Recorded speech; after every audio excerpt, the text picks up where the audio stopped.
Hello. Is there anybody out there? Private, of course, there's not any. Hello.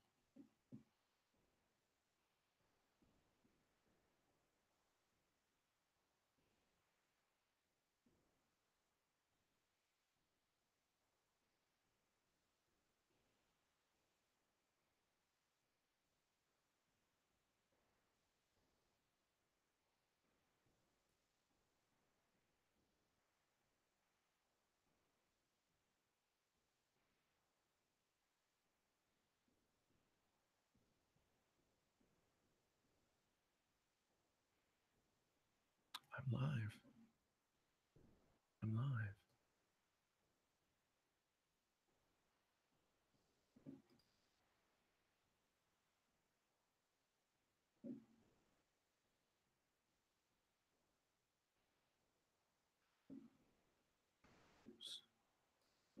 Okay.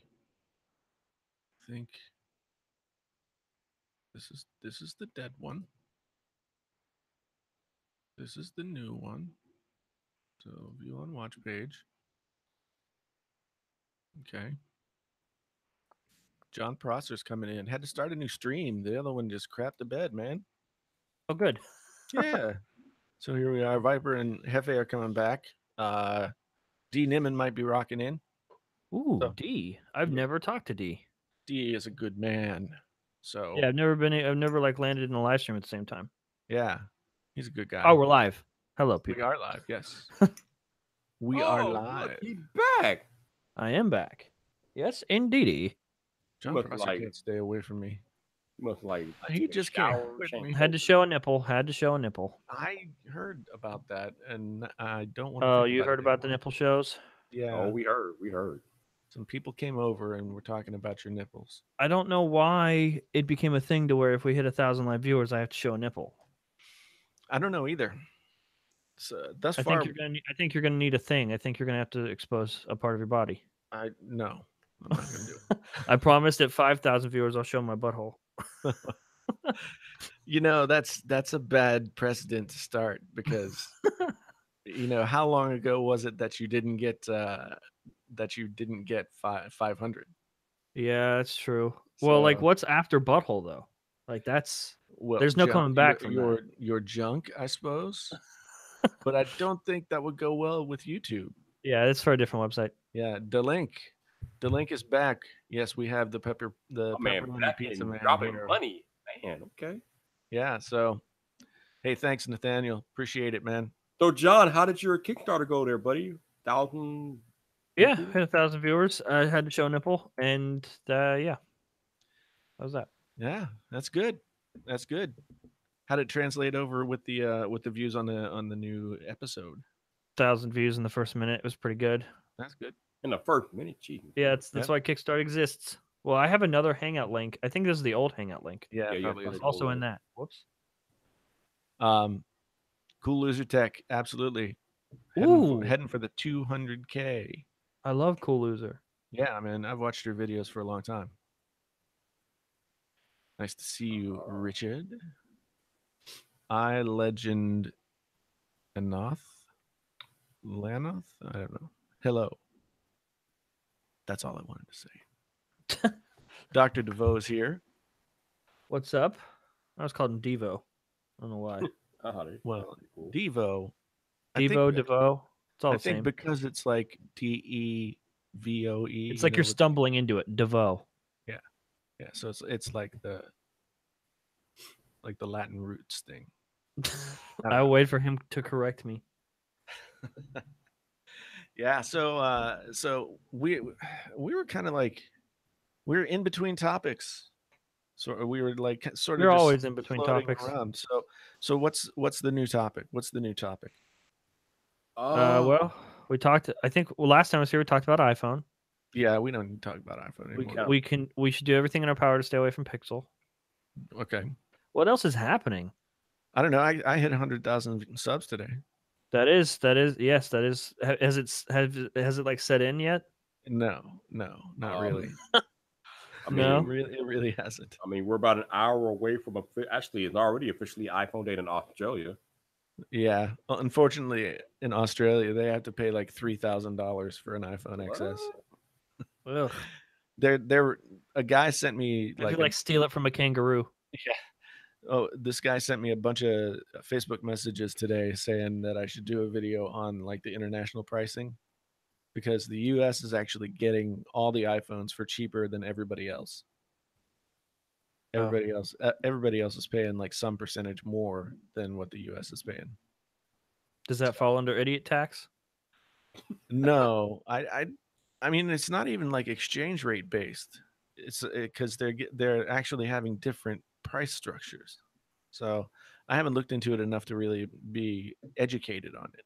But yeah, the 100K thing, like I don't know, like how did you feel when you You've when had you all got, day to huh? let it get it. You've had all day to let it seep into your bones. Well, I know, but my in-laws been here. It's been kind of crazy.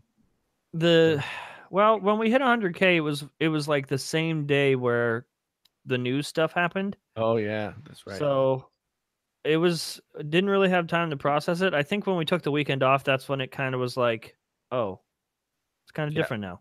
Yeah. And for some reason, it's almost like instantly different. There's something that feels. I don't think there's anything like within YouTube that makes it different, but it certainly feels different. It feels like a weight has been lifted. Yeah. Well, I know like up until I've told you, I told you this, I was feeling like super stressed once I hit 75K. Yeah, 'Cause- because it's like you're just anxious because you're so close, but Yeah. not there yet. Yeah, and you know, hitting 50K was like, okay, well then it's going to be a matter of time before 75, and then after Just got to do that 75 again. after 75 it's just like, oh crap, this could go Well, really okay, slow. when you put out the video, the original one, and stuff started taking off, did you realize that it was like this was the moment? No. Really? No, when I put out the video, the I'm not ordering an iPhone video, You're just gonna go buy one? I'm going to put it on contract. No, I mean, uh, I didn't know. I actually thought the video that I put out before that was the one that was going to perform better because that was the one that I had the idea for all day. And then I think there were, just thinking about and talking about the iPhone over the course of that day is when we were on Friday Night Viper. Oh, okay. And I was like, no, I don't think I'm going to get it. But I think that might have been after I put out the video. I think I put the video out on Friday and then I did Friday Night Viper. It like Really? simmered for a couple hours and then just went away from you. Yeah. And I didn't even realize like how much it was still going until like Monday. Well, like it's weird. Like knowing what I know, I think that's why I knew.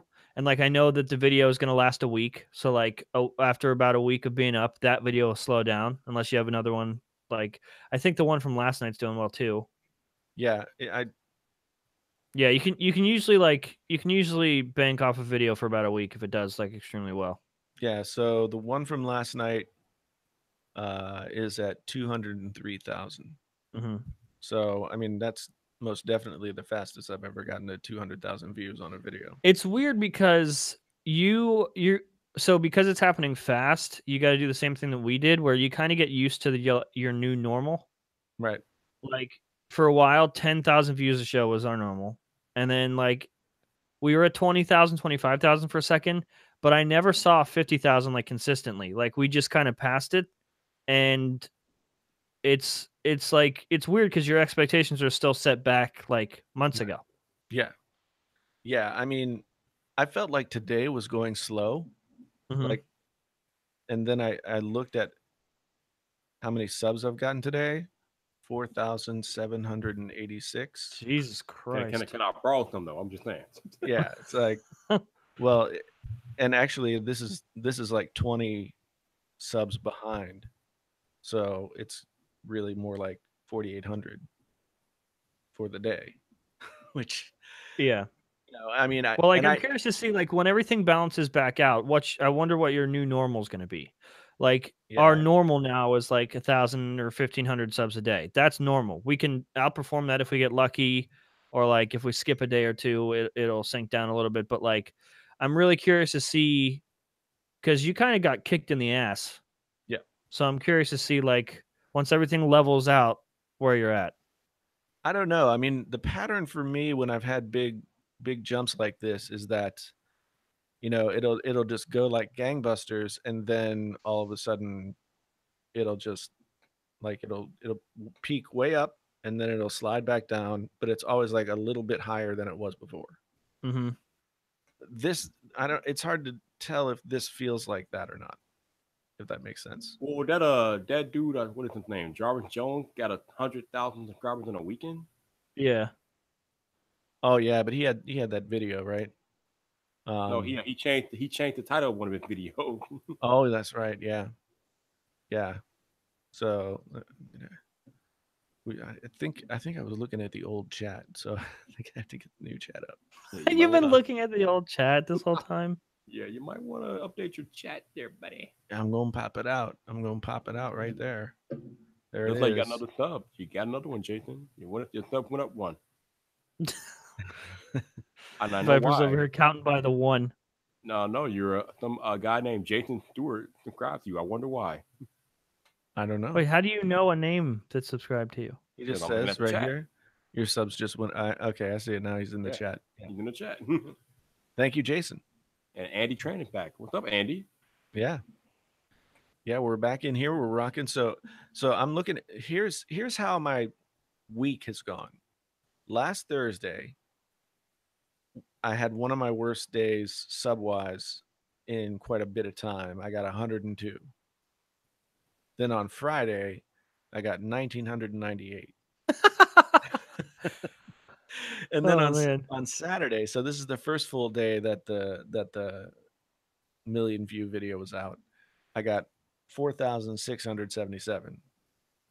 Then Sunday 3,371, Monday 2,700, Tuesday 2,100, Wednesday 1,864, and today 4,800. Jesus. Yeah.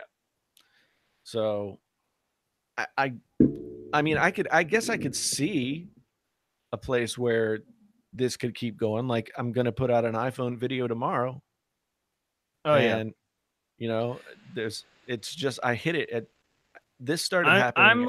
I'm fairly certain, just like knowing what I know about the algorithm and like your position right now, that you'll be able to, your channel is able to like really double down on a subject, unlike ours. Right. I feel like you will pass us, like, I don't know, probably within the month. We're like right now, I think we gained like 26,000, and that's without anything like special. So, and you got a lot of special stuff going on, so you'll probably pass us, and we'll have to work harder to beat you next. Right. Well, you guys passed through today. It's going to be such a beautiful like struggle of friendships back and forth. I just want to know what's going to make us better. I just want to know what time you put out your video tomorrow, Jason, so I can draft. I don't know. It depends on when I get it. But on iPhone day, I always try and put out a video kind of early. And so right here, I'm looking at our trajectories, John. I mean, yeah, yours is probably not updated. Yeah, but it looks like, oh, this is in the past anyway, so it's not telling me anything. Yeah, past. We'll pass Drew tonight or tomorrow, and then you'll pass us. Yeah. No, well. How the tables have turned. Which means I'll also pass Drew. Which. Yeah, I guess that's how that works. Yes. After today's little kerfluffle. What happened today? I have no idea. Like he like tweeted out a meme. And I was just like, I don't get it. And were you doing your old man thing? Yeah, it was a joke. And well, I didn't get it, but still, I meant it funny. It was a joke, but also kind of true. And he tweeted back, he's like, if I wanted you to get it, I'd tag you. Oof. And I was Brutal. like, ouch, man. You know, I'll show myself out. Oh, brutal. And I God. don't, I thought he and I were like on the road back to cool. I have no There's idea. speed bumps on roads sometimes. Well, what the fuck is what I'm saying. What the fuck? Oh, Jesus Christ. And it's not only, Yeah, it's just it's my no 100K chill. day. It's my 100K day. No chill on 100K day. No, I don't. Oh, So man. I don't know what that was all about. You guys talk all the time. Maybe you can find out. I'm waiting for him to get me on Twitter. Oh yeah. Well, and the thing is, like, he could have been joking, but there's no context in the internet. You know, he didn't No, he didn't the tweets don't emoji it. count. He didn't emoji it. So Or there's no way to know. emoji. Yeah. So my man, People went to his video tonight and commented FPT Kickstart, and I was like, why would you do that? That makes me look bad, you fucking idiots. Yeah. Yeah. Well, I'm don't sure know. he's used to it by now. So, Tattooed Bacon, is it too late to start a YouTube tech channel given how many channels there already are? Yes, give up now. No, man, no, not in any way, shape, or form. You just have to understand that you'll have to do it for like 3 straight years where you're just like tough slog. Some people get lucky, but 3 years is like how long it takes to really learn how to do it. And then you start getting good at it. I mean, we're like 6 years in, and I can confidently say that I don't think we were ready for growth. Like, I don't think that we deserved it or the content. Like, I don't think we had matured enough. Yeah. And it's about more than that, though. It's about being different. Yeah, but I don't think you can be different until you've done it enough to, instead of mimic your you got to do influences.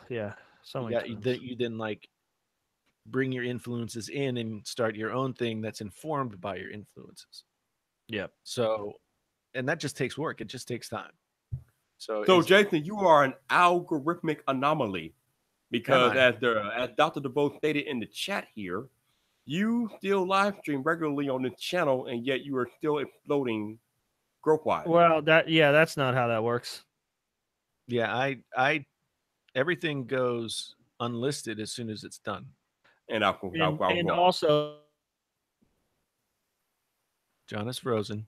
There he's back again. Are you back, John? I can't hear him. He's just frozen. He was about to drop some knowledge. Yeah. So I really don't know if it's the fact that I unlist everything after I finish it. John, you dropped away and now you're gone. Come back, John. Come back. Yeah, but I do put everything unlisted, and I know that like Nick Nimmin and Nick and D Nimmin. Yes, you're back. Nick and D Nimmin do like huge Saturday live streams of like 8 hours every time, but they unlist them immediately after it's over. Yeah. So, also, like, so D and Nick can be a little bit different because a lot of their growth depends on search. Right. And I don't think live stream like hurts your search ability, but I don't think it would have mattered with you. Like, it's pretty rare that you get like, it wasn't even luck. It was just a perfectly timed, perfectly titled video. And I don't think there's any amount of live streaming that could have like prevented that momentum. Live streaming, I think, is more like it would hurt like consistent growth. I don't think you could have stopped this video. Well, the thing about so you and I were talking about this a little bit earlier, John, like the thing about that video, like I came home on that Friday and I was like, I'm going to put out 2 videos today. Mm-hmm. And maybe it'll have the effect of like one sort of jump starting the other, or vice versa. You know, maybe it'll work together to get some momentum. I think I told you, like according to the YouTube search and discovery guy that I talked to, like you get more chances. Like YouTube will give you more chances. Like it takes bigger bets on you based off of like if you had a video do well with your last video or whatever. So you're in like you're YouTube's golden boy right now because it's been pretty back to back. Yeah, I mean, even the videos that haven't performed very well, like just go to the video manager and look at the last week. I mean, not perform well is relative to like 1 million views. Yeah. So it's like back on September 14th. Well, okay, let's go back further. I did is the iPhone XS DOA, and that did 17,000 views. And then I had a couple of live streams, and I did the first video from last Friday was Apple really screwed up. Mm-hmm. And that started to do okay, but it's still sitting at 51,000 views. But immediately after, like 2 hours after, I did the I'm not ordering a new iPhone video. And that sits at 1,086,194 views right now. Damn. Then the Note 9 destroys the XS Max 235.5. Apple is unstoppable, about 80. Even like the minute and a half little video that I did for my car did 26, almost 27,000 views. Mm-hmm. And yeah, Apple Thinks You're Stupid is at 24,000 or 204,000 right now. So basically, everything you touch and go, pretty much what we learned. As long as you stay in this lane right now. Yeah. I mean, it's the Apple iPhone lane. Yeah, I mean, looking at these videos, I haven't made a video that's not about an iPhone since I made the Can You Trust front page. But that's the thing that people don't understand. Like, you're forced now to do this. Like, well, I mean, you can do whatever you want, but like you sacrifice the chances you get in the algorithm that way. Right. Like people like they can pick on creators for, that you've made 3 videos that are similar or 4, but you don't understand. Like, you got to get the bigger picture. I have to do this. I have to do this to make more children. Yeah, and the thing that I've always shot myself in the foot over is that like I have like a tendency toward oppositional defiance. So it's like if I know something is what people expect, then I'll do the opposite. Not that, yeah. And I've done that a lot with all of the creative stuff that I've done. I think part of that is like self-sabotage and part of it is just the way my brain works. But with this, like, you know, you and I have talked about this. We've all talked about the fact that I knew this was coming. You know, I knew that iPhone season was going to be here. I knew that there was going to be a narrative that was going to present itself. And from that narrative, I was gonna have the opportunity to make a bunch of iPhone videos, which worked really well for me last year. So it should work really well for me this year, right? But this year you were pulling more weight, right? Yeah, this year, like last year, I had 2,000 or 5,000 subscribers or whatever it was when it started, and this year I was at 81. I just had no idea that it would go from 81,000 views or 81,000 subs to 103 in the span of like 5 days. Yeah. That was just faster than I could have imagined it would happen. Yeah, I guess it did go. Well, when you put out the video, you were at what, 80, 81, 80? 81,000, I think, as of last like Wednesday. My man over there dropping iPhone bombs on him. Yeah. Yeah.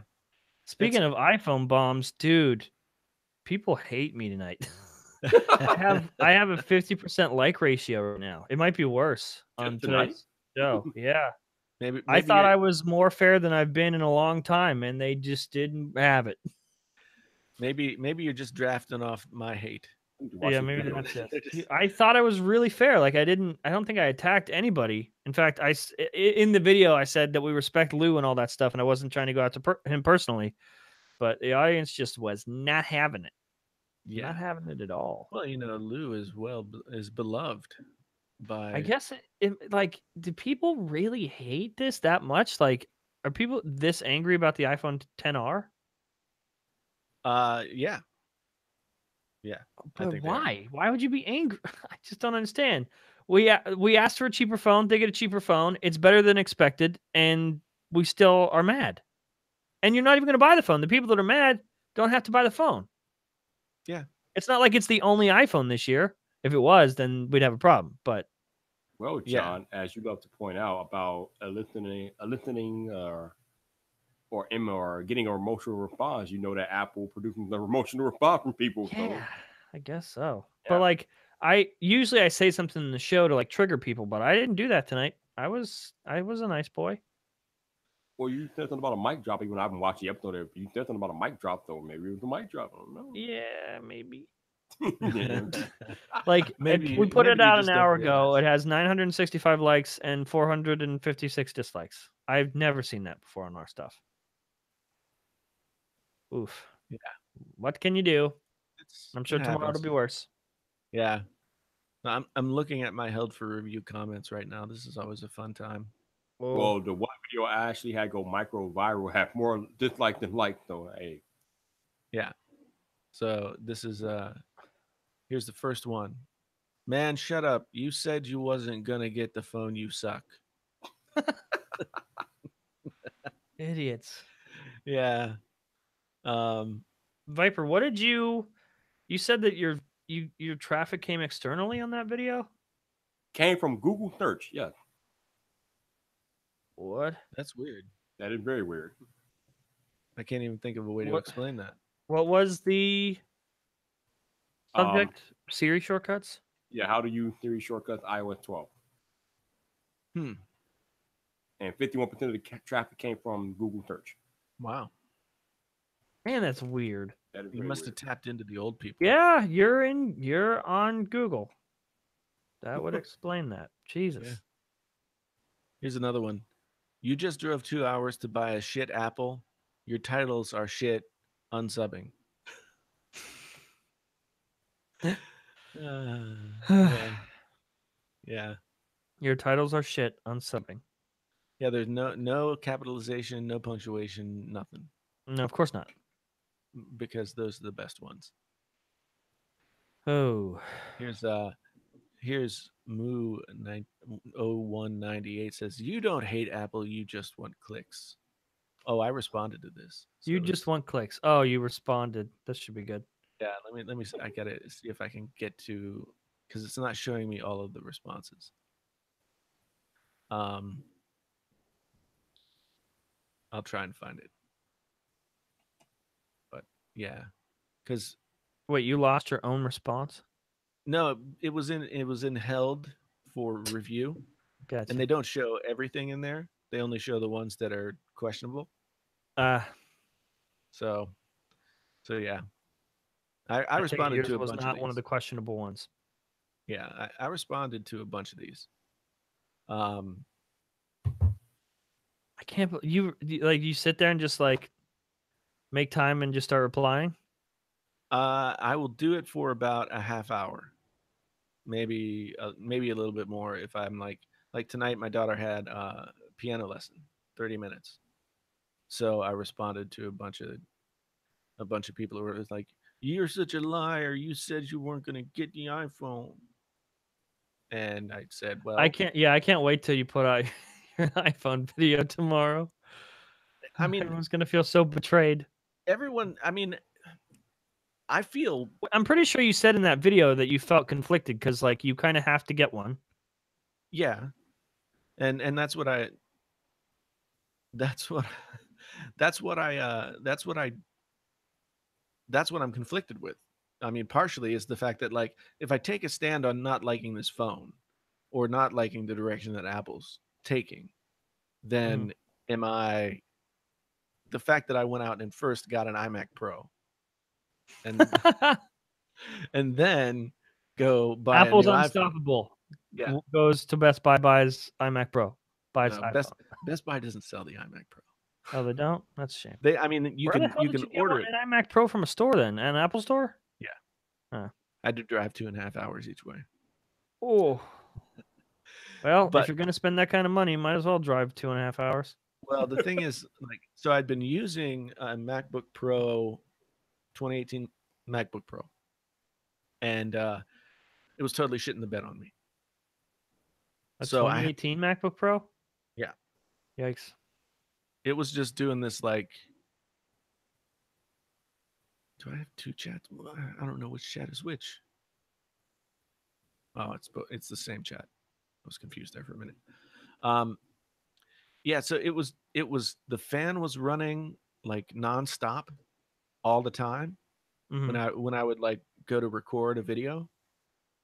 Like anything, like the fact that it was plugged into a monitor or something was just causing the fans to run up all like audibly over the mic, and that was pissing me off. And then 3 times it would start to act funky, and I would restart it, and then it would boot me into the screen that had some kind of error, and it just said it didn't really say anything. It just said your attempt to install Mac OS has failed. I'm like, I'm not trying to install Mac OS. What the? So your attempt, what? And I had to look up what it said on the internet, of course, and yes, everybody was just like, and the solution was to reinstall Mac OS. So, which I had to do 3 times. And I had this computer for less than 2 weeks. And, and so I was just like, fuck. And I fucked it. So, and that was a $2,800 computer. And I figure, like, what'd you do with it? I took it back to the Apple store. And then I was like, I don't know what else to do. I've tried PCs. I've built PCs. I've bought PCs. I've done laptops. I've done, desktops. I've done all different kind of, iMac, MacBook, blah, blah, blah. Nothing is working. Yeah. It's like, maybe these are the kind of things that might have happened before, but I just didn't really pay that much attention to them because I wasn't losing time by having to deal with all this weird fuck ups. I don't think it's ever been that bad, but this, I just wanted a machine that I was going to be able to sit down and I was going to do the work, and the work was going to happen, and then I would be done. Yeah, it's not a burden. Yeah, and it wouldn't be a question every single time I sat down. So I figured, you're happy with the iMac Pro? So far, it's been working great. And the thing is, like, why are you talking, Bixby? Shut the frick up. Bixby won't listen to me when I actually try and talk to it. But when I'm just talking on live stream, sounds like Siri too. Yeah. Yeah, the iMac Pro has been super solid so far. Like, you ever have that feeling when you're using a computer and you just feel like in some very small way you're kind of fighting it? Yeah. You're not on the same team. Yeah, it's just like the computer is just not quite moving in sync with you. Yeah. I haven't had that feeling on the iMac I had Pro. that today, but not because the computer sucked. We did that Pixel video and Brian wasn't awake yet, so I had to fucking sit down and edit myself like a responsible adult. Oh boy. And it sucked. Notice there weren't too many fancy transitions or anything. Yeah, no, I was just like, I was like, is it even worth trying to get Brian up? He won't get up. And I was like, we'll just sit down and do it. And I just was sitting there with a frown on my face, just as simple as possible. Just cut the episode up and get it out. Yeah. Yeah. Well, I kind of just, the one that I put up today was like 3.5 minutes, I think. And I was just, I'm going to sit down and I'm going to try and clarify like the fact that I don't have to hate Apple in order to be, hopefully as a teaching moment. But it seems that no, it's not a teaching moment. That was me all last year, like trying to constantly correct course, like say something bad about Apple and then be like, well, I don't hate them. Yeah. Well, and I wasn't even so much trying to say that as I was just trying to say, like, this is where my conversation is coming from. My head is in this place. Yeah. And not in the, like, I'm just trying to get views by talking shit about Apple. Yeah. I mean, it's not hurting. No, of course not. No complaints, really. Yeah, but, Hey, Jason, Throwbot Tech wants to know, do you get recognized in the store? In Best Buy, I've been recognized several times, yeah. Yeah. That's to be expected. Yeah. It's like Best Buy has become my personal meme. Yep. Yep, that is a meme. Yeah. See, look, I can tell. Yep, you did it. Proud of you I did it. Now just tell Drew. that you did it. Yeah. Do you get recognized in? I would assume Apple stores too. Anything where there's a computer present. You know, when I was in the Apple store doing the purchase for the iMac Pro, the return of the other thing, If I was Apple, I'd ban you from the Apple store now. just like they banned Lou from other events. Yeah. Sometimes I feel like people like pointedly look at me, and I can't tell if it's just like that guy's a freaking weirdo, or Yeah. like I think I know that guy from somewhere, or that is that guy. And But they don't say anything. They can't get the balls to come up. Yeah, they don't say anything. But I did promise I think it's Jose and Suzanne were the people that helped me at the Apple store, which was key, because literally, I did it again. I gotta stop. Did they recognize you? Wait, have you been saying literally a lot? Yeah. Okay, because I seem to remember a tweet where you made fun of me for saying literally too much. Yeah, I know. And you say it. I'm trying to stop. I'm trying to stop. It's become like one of those knee jerk. It's a meme. Like, well, is it? I don't know. It's like some people say seriously all the time. I say like too much. Yeah, I kind of find myself doing it as well, but I notice I don't do it on camera. But what I've found is I actually, at least on some very low subconscious level, purposefully talk stupider than I am. Oh, you can't give too much away. Absolutely. Yeah, I just think that, like, oh, if I sound like, a smart person, then people will think something about me. They would assume too much, right? Yeah. No, that's true, man. Yeah. So sometimes you got to play stupid. You got to meet the 14-year-olds halfway. Yeah. But I do really enjoy correcting spelling. Oh, you're a grammar Nazi.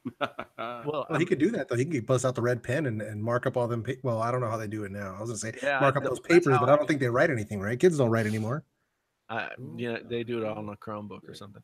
Yeah, I was gonna say they probably send you a PDF or something, right? Yeah, these days, so my daughter just started high school and she was given a Chromebook at the beginning of the year. That's going to be her Chromebook for high school. Jesus, man. And, I still practice my penmanship. You guys know that?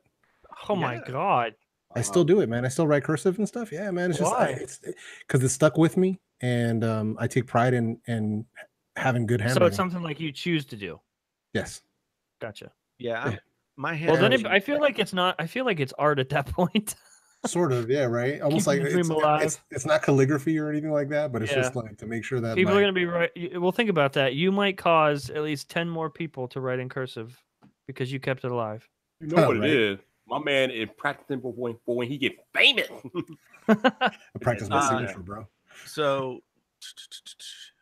Brian Blaze 420. I know what that means. It's a public school. No, it's just a silly meme.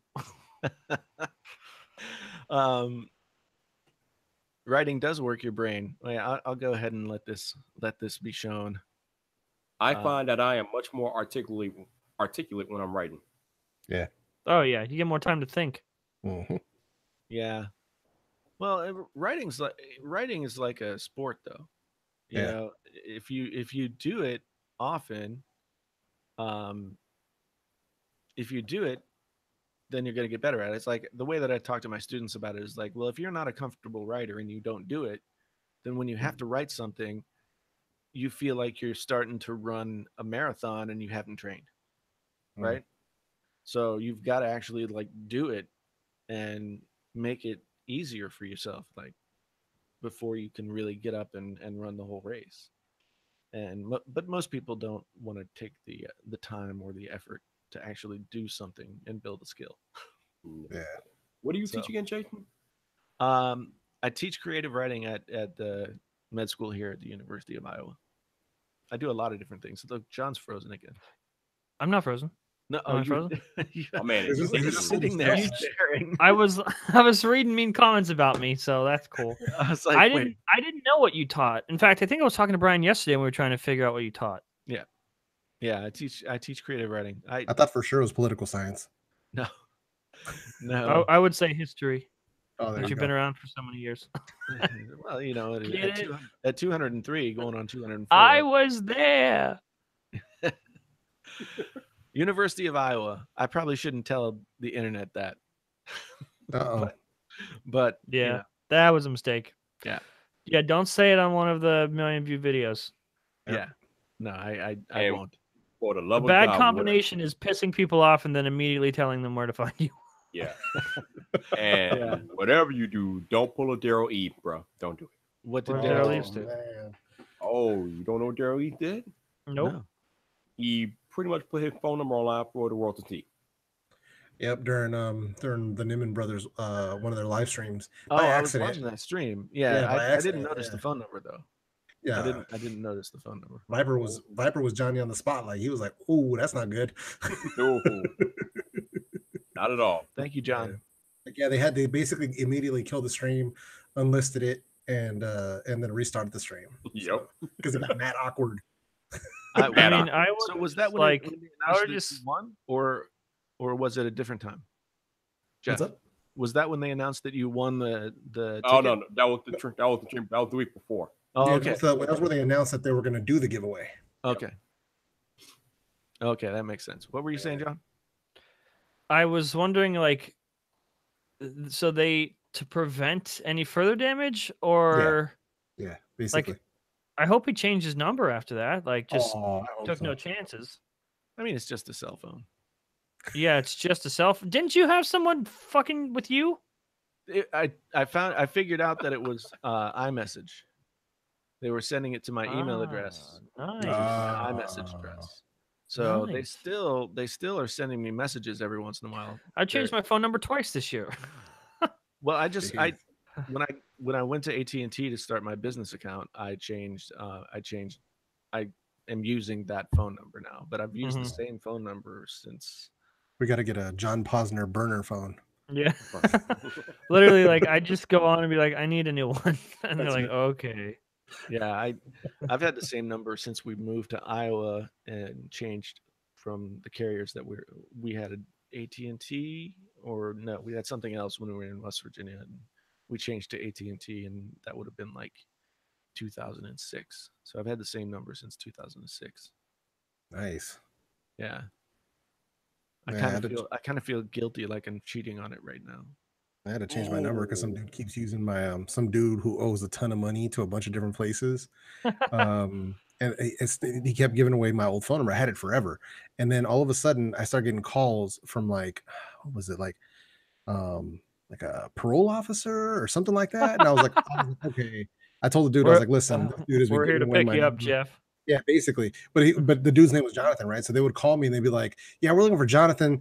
And I was like, "Listen, this Jonathan dude has been giving away my number for like 8 years, and I'm telling you right now, I'm not Jonathan. He just keeps using my phone number." And I was like, "I'm gonna change my number, so I'll just let you know he's fooling all you guys because this isn't his number." And yeah, changed my phone number, and it's been cool ever since. But yeah, that Jonathan guy, man, he was annoying the hell out of me for like 8 years straight. So you said, was he someone you knew, or No, it's nobody I knew. right? The dude, it was one of those telltale signs of like identity theft. Right. You know what I mean? And it was like one of those things. And but yeah, it was, I was getting all kinds of bill collector calls, and like it was just insanity, man. And I was like, you know what? I'm done with this. I had last year, I had all kinds of weird identity theft. It happened like 3 times. I would go to Best Buy and purchase something, and then like 6 weeks later, we'd notice like whatever the purchase price for whatever big ticket item we had purchased had come out of our bank account again. Oh.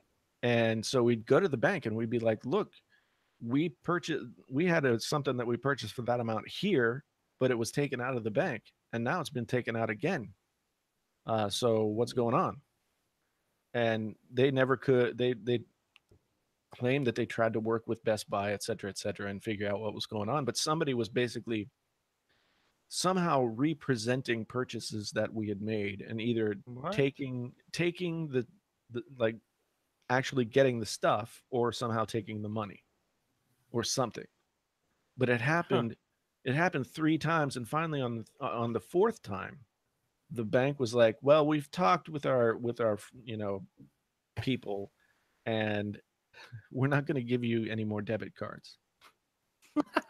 And I was like, You got punished. but this is not my fault, And Yeah. how I the like hell- how it'd be one thing for like, we're not going to give you more credit cards, but debit cards, just access to your money. Yeah. Yeah, they were like, we've talked with our the people who decide whether or not it's too much of a risk, the risk assessment people. And we're not going to give you another card. And I'm like, how am I supposed to actually be a customer at this bank? Yeah. If I don't have a debit card with which to access my money. And they're like, well, I don't know. And I was like, well, fuck you. Yeah, I'll say it sounds like you need a new bank, bro. Yeah, exactly. Yeah. For real. Take your money elsewhere, dude. Yeah, that's what I did. I wanted to leave that bank entirely, but my wife has all of our bill pay stuff set up at that bank, and just to move all that stuff someplace else would have been a huge pain in the ass for her. And I don't do the bills. So I didn't feel I don't do bills. I don't feel like I was in the position to really demand on principle that she do all that work over again. Now, should I do bills? Yes, but I don't, and I'm not good at it. Hey, Jason. Yeah. Is Rinky sending you cases for your iPhone this year? No, I think they're Why'd you start to whisper that? Is Rinky sending you cases? I think they're mad at me because I didn't do any videos for their Note 9 cases that they sent me. Oh, you're bad, Jason. You're bad. No, actually, no. I think they did send me an email, and I didn't respond. Oh. So how do you guys deal with this though? Like, if I get an email, like this is not the case necessarily with Rinky, but if you get an email from a company that's trying to send you some piece of shit, like, do you send them an email back like, sorry, I'm not interested? No, I delete it. I just ignore them. For that. Yeah, I delete it. Yeah, I got an email the other day from some dude who was trying to get me to review a lapel mic, but he wanted me to send him my PayPal information so he could PayPal me, and I was like, okay, delete. I just deleted it. Well, I had a company. They wanted me to buy their desk on Amazon to review. But damn those people. Something about, like, they were going to pay for it. So they sent me the money through PayPal. And then I was supposed to buy the desk. But then like a day later, they sent me an email back saying, hey, we don't have any more of those desks. Oh. I'm like, so why the fuck were you going to have me review it? and ultimately, like, I saw that they had like put in a claim to get their money back. I'm like, whatever. I'm at a point now where anytime I see Amazon email, I'm deleting it. Yeah. You just got to be careful with them, man. But that's sort of like it's a weird scam because they're basically trying to get people to give them like Amazon reviews and stuff like that. And I basically, I'll refuse that. Like, listen, if they want to send me the product, then I'll review it. But before, because I had it before where basically they were like, all right, we'll send you the money, you could buy it on Amazon, and then you can make a video, and then they would hit me later on with oh yeah, but I we're don't gonna need you to give us understand an how Amazon them review. giving you money to buy it is more convenient than them just sending it to you. Exactly. I think one of those companies said to me, like, Amazon has changed their rules, something. We can't just give you a code anymore, because they used to I used to get a code that would allow me to go in and put that code in, and it would cost me $0 to get whatever they're selling, because they're using Amazon like a drop ship, right? Where they don't have stock in their location, they're just drop shipping from Amazon. So that's. But here's the thing though. Yeah. Bigger companies, like let's say some of the companies that recently sent me stuff, when they hit me up and they're like, hey, really like your channel, we want you to review so and so product, would you be interested? I'm like, yeah, here's my shipping address, go ahead and send it to me, I'm going to be scheduling videos for next month or whatnot. And they're like, cool, done. And then all of a sudden it'll arrive and it's in an Amazon box. And it's just like, I'm like, okay, cool. But I didn't have to do anything on my end. They just drop ship it. I'm like, how That's come these the other way dudes it can't should do be. that? How come Yeah, these other that's companies what it can't should do be. that? So They should not podcasting- need us to buy a product to Thank you. review. Like, No, not at all. Podcastage brings up a good point, though. They give you the money to buy it so that when you do an Amazon review, it'll say verified purchase. Yeah, see, I just refuse to do the Amazon reviews, man, because I don't. You know, I don't that's do the Yeah, Amazon being on reviews. this side of it, is it hard for you to trust Amazon reviews now? Yeah, absolutely. After I've seen how it is on the Yeah. back end, yeah, I'm good. And then there's even like times where I'll see other people who will review something that I reviewed that I know is garbage, and then they're giving it a 5-star on Amazon, and I'm like, bro, like no. well, actually, all of it really came to light when MKBHD started doing his Amazon pick theory, and he did the best-selling headphones on Amazon, and they look like a piece of crap. Well, those MPALs those are not. I mean, MPAL has some good headphones. Those in particular are garbage. Exactly. I just got an email from MPAL today. I haven't read it yet. I just saw the like preview. Yeah, their H5s and H7s are good, man. They're decent for what they are for under 50. They're decent.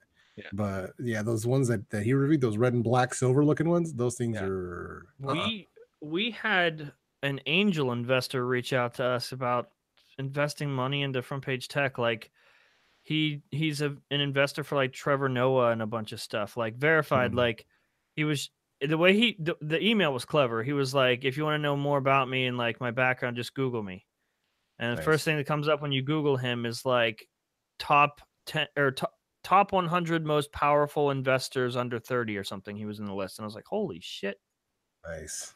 But like, I'm not willing to, it's not like we're struggling for money. So I'm not like, I don't really care about pivoting our vision. Like, we're very specific about what we want Front Page Tech to be, and I'm just not willing to give up any creative control there. Send him over Exactly. my way. Send him over my way.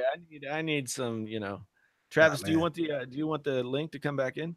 I think I put it in the group message. Man, I think my man Travis said he's like working. He put it out videos. He's shooting videos over there. He But he says he's in the chat. nah. So I'm just saying if he wants to come back in. Jern and Burn are like heat-seeking missiles, man. They know where they're going. So Well, that's my big problem. Like, I'm looking at what John, Yeah, what are you going to do after this? Well, I mean, I said this before, but like 2018 plan was get to 100K and start to build some equity from doing that. And then from there, 2019 was going to be about trying to figure out a way to quit my job. there you go. But now, I mean, there's still 3 months left in 2018 and I'm over 100. So that kind of accelerates the plan. Like, the best piece of advice I could give is like, so many creators, like, they're very anxious. So when they hit that 100K number, they sort of settle down. My advice is to do not that. Like, just pretend like you haven't hit it yet and have that same anxiety and push to keep going. Cause like so many creators hit that number and they don't understand like, oh, what's the next milestone? Or they don't care because 200,000 seems so far away. So they just take it easy. There's no reason for me to take it easy. I mean, especially not right now. It took almost 6 years to get 100,000. It took us 1 month to get a quarter of the way to 200,000. What up, playa? What's up, players? What's up, man? What up, playa? I was just editing my 10K vid. But I did right after that vid. I just watched Jern. Yeah, It was a good episode. Oh, And you see the he's getting a lot of hate. Yeah, what the hell? Like, I looked at the thumbs up, thumbs down. It's like 60%. I'm like, whoa, what is that from? Yeah, the comments are not. People are not pleased. I don't know. And I thought like, so every episode I am intentionally like trying to hurt people's feelings. I was pretty fair in this show. Yeah. So I don't know how. Like, Very confused by this one. Like the other ones I've seen, I've been like, yeah, he's gonna get some hate. like you can tell at what point in the episode they hit a button. Either way, Yeah. like he said this, they either hit like or dislike. But I don't know what I would have said that was like too much here. think it's like, One of the top comments was like, I respect Lou's opinion more than you, and then space all the way down. He goes, oh, okay, I just watched the episode. Now I've changed my mind. Yeah, I love it think when I it's get like the people who comment like, you can tell they're commenting at when they start watching the video. Yeah, they're commenting about the title first, and then they're commenting like 2 minutes in, and then and then at the end, it's like rolling commentary. I call it live commenting, baby. That's what I call it. Yeah. Oh man, that was like, I think it's like Travis's video with MKBHD where people just see the name and they automatically attack Travis and didn't watch the video, not realizing that it's 99.9% positive about Marquez. And it's like they didn't even bother watching it. I'm like, really? Come on, son. They got so butthurt. Yeah. Well, that's the same thing. Like when I started the Can You Trust series, and the first person was Marquez, and nobody had seen those videos before. So they just assumed it was like some schlub talking shit. Yep. Mm-hmm. And I got that tonight too. Like it was just a response video, but people went in there assuming that like, oh, you think it's cool to trash other YouTubers? Like, what? No, did you watch? At the very beginning, you're like, no, I actually like Lou. Yeah, it doesn't matter, man. It's all about that title. Which we understand, John. That's not really true, but you had to say it. Yeah, I had to say it to save face. Yeah. I mean, I can only imagine just like the constant uphill battle with Can You Trust videos. Jesus. Yeah. Well, the Can You Trust videos were rocky in the beginning. And then as I got like maybe 3 or 4 out, I think people started to understand what they were about. Mm-hmm. So it wasn't as difficult.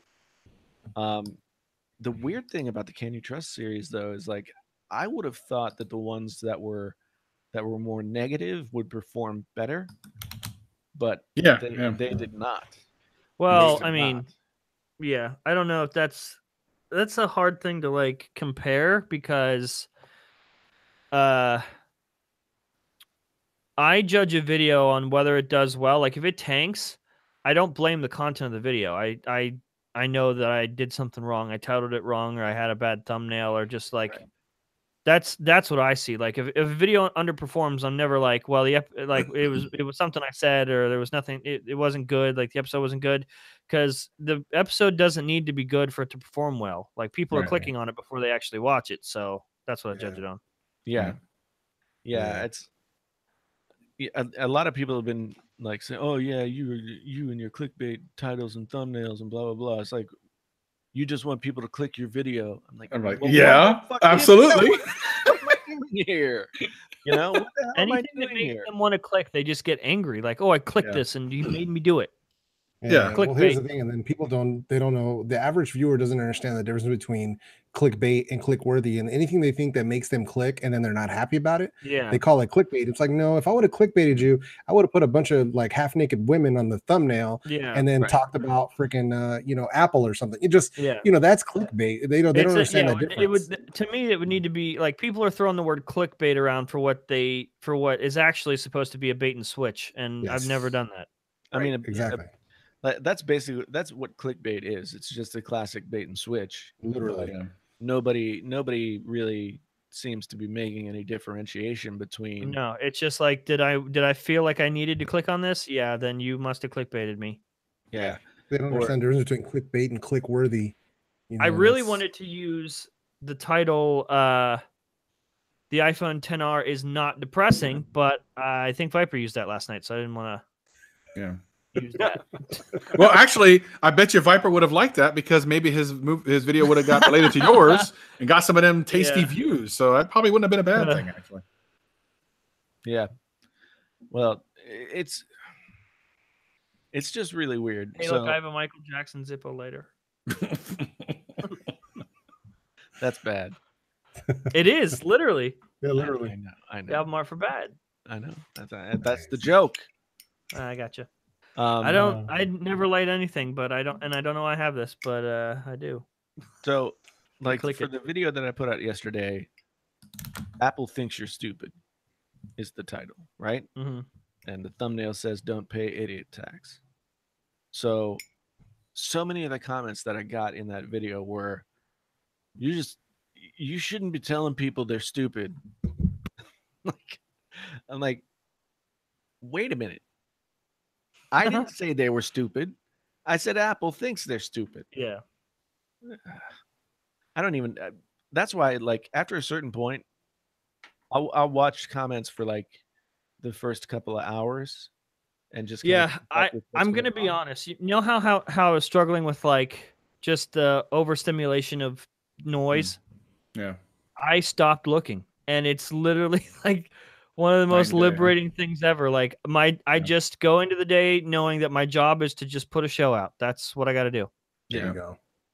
You know, I think about that too quite a bit, and I think the difference is for us smaller guys is that it's important for us to kind of cultivate that for a while. Maybe when you get to a point when you got like 200,000 views on a video, so every so often it's like, well, it's undoable anyway. So you just sit around for like 5 minutes and then you're like, okay, I'm out. You know, Well, yeah, like our new normal right now is $100,000. Fuck, I wish it was 100,000 per episode.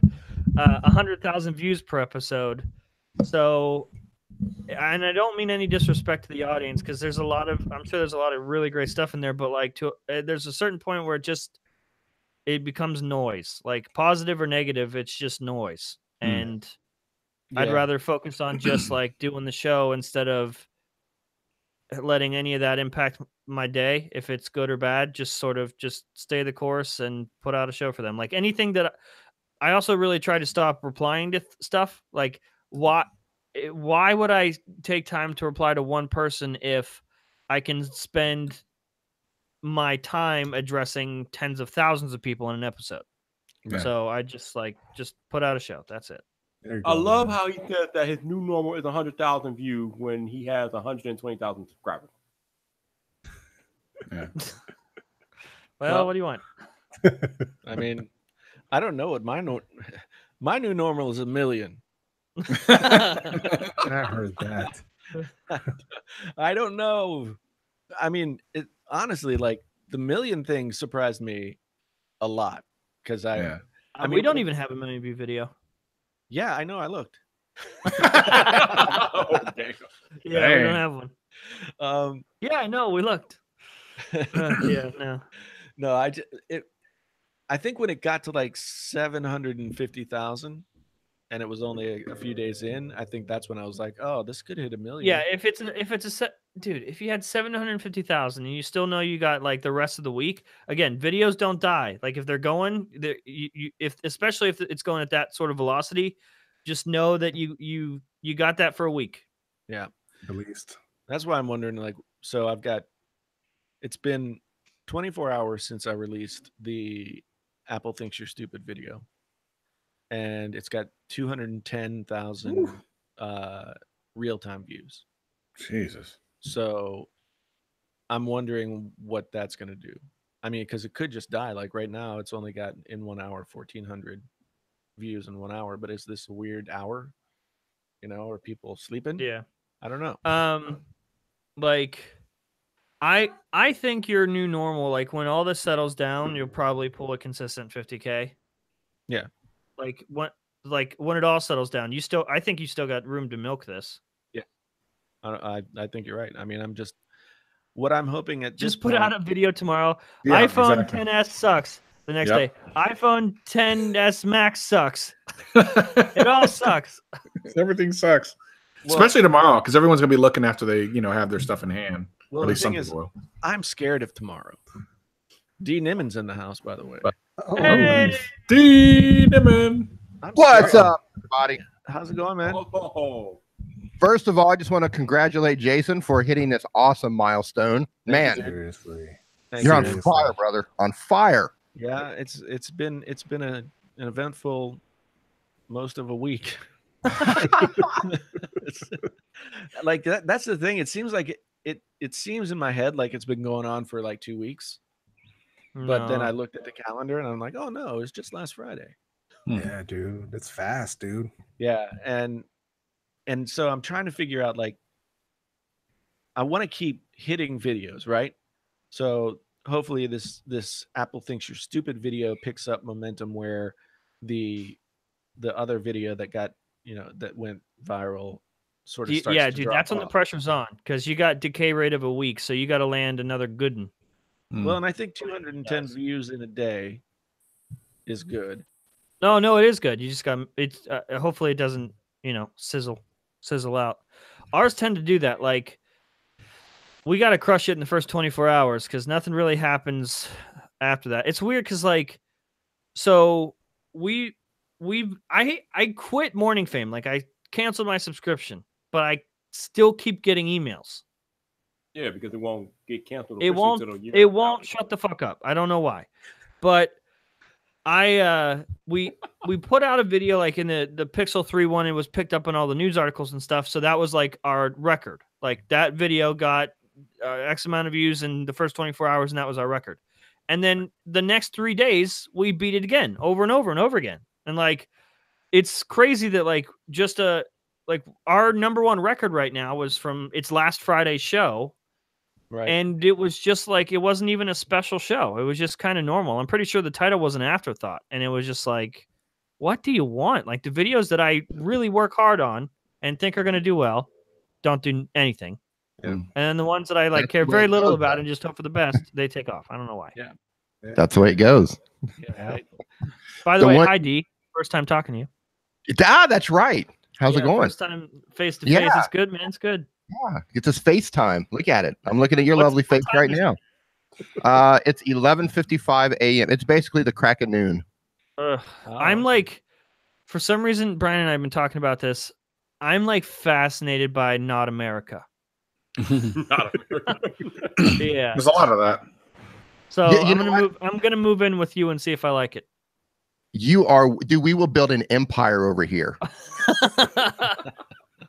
The front page tech army and the Neminati. We will run Yeah. Southeast Asia. We'll run Watch it. out now. So Run like, do you love it over there or what's the deal? You know what? It's just like you said, like how you're fascinated with everything not America. Yeah. This is everything not America. I mean, look, here's the thing. I'm so grateful that I was born and raised in the US, and I love when I go back to visit. Yeah, But after, like I'm 46, right? So I spent basically the first 28 years of my life there.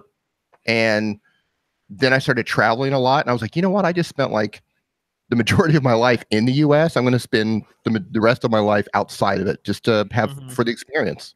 Right. And you And like it better? It's not that I like it better. It's just, it's different. It's Yeah. different. That's the There's thing. something You know? about like just like I love that there's like just a mix of cultures here, but Mm. there's something fascinating about just being in a culture. Like Yes. just that's so cool to me. Well, here's the thing. When most people start thinking about, I want to move to another country, they don't realize, well, first of all, a lot of people, they're trying to escape something. You know, you meet a lot Yeah. of people like, oh, It's don't the like same thing I say with phones. Like you don't just it usually takes frustration with something to consider doing Yeah. anything else. or moving. and what you find out is all you're really doing is exchanging one set of problems and situations for another. That's Yeah. all you're really doing. It's like if you're a big enough shithead to get in trouble in the United States, you'll still be the same shithead someplace else. Yeah. Yeah, right? Yeah, So like, okay, how does this work? Is Thailand like? Are you like a rich motherfucker over there with your U.S. money? you know what? We drive down the street and just throw it out. We just no. Here comes those bald Americans again. Get your bag ready. No, you know, I mean, you're not like super rich over here, but you're very comfortable. Very comfortable. That sounds like that's more so the reason why I'm thinking about jumping ship. Yeah. That's like an instant cheat code.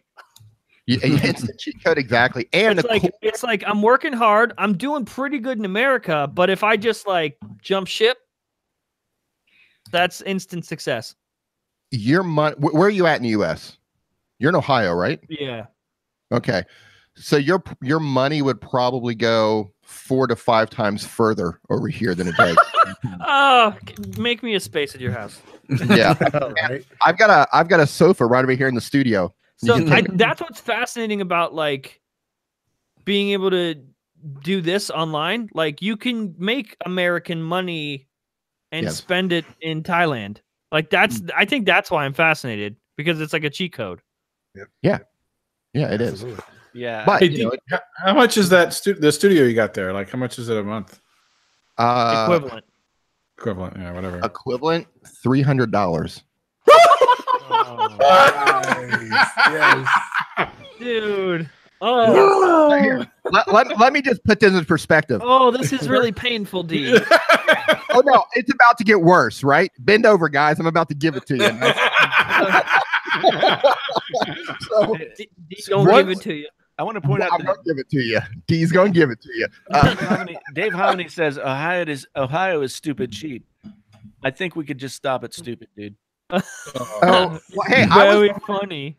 I was born and raised in Cincinnati, so I'm a Jason, guy. we will beat you to death with our corn over here. That's what we're That's gonna right. do. God, man, we got That's hogs. right. We got hogs and corn. So I here's grew the up cool in West thing Virginia, about so that's you know. I'll beat you to death with like a deer that's on the side of the road, lifeless. I Because we have no self-respect. So I've been thinking about. I'm gonna let you. Don't forget what you were saying, D, because I'm just interrupting you. Oh no, I won't let him forget. I want to hear about money. But I'm gonna give it to you. yesterday in the class that I was teaching, I was talking to my students, like telling them some life story.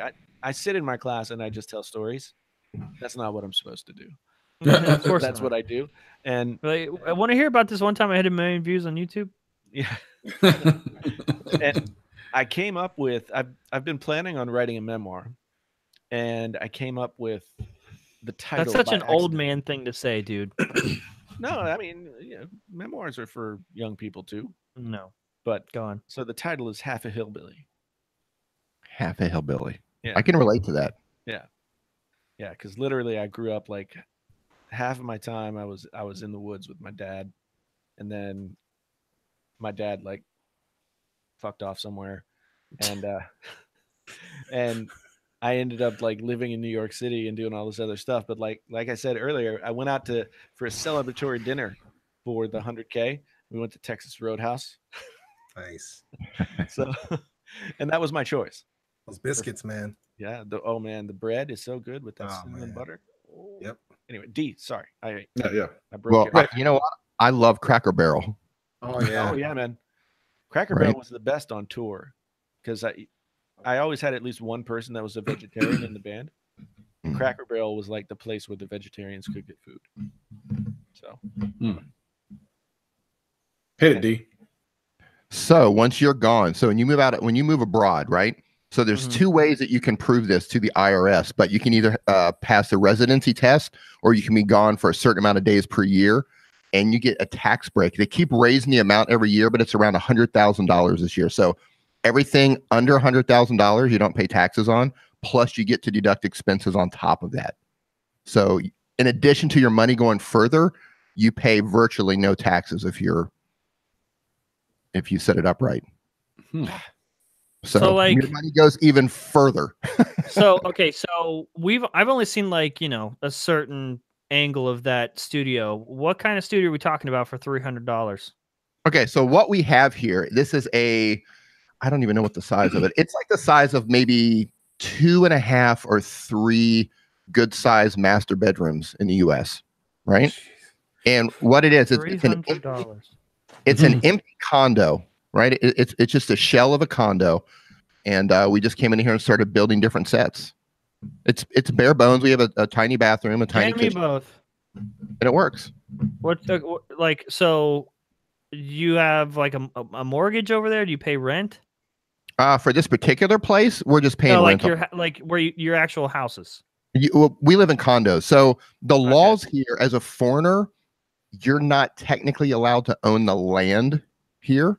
So That's where they get you.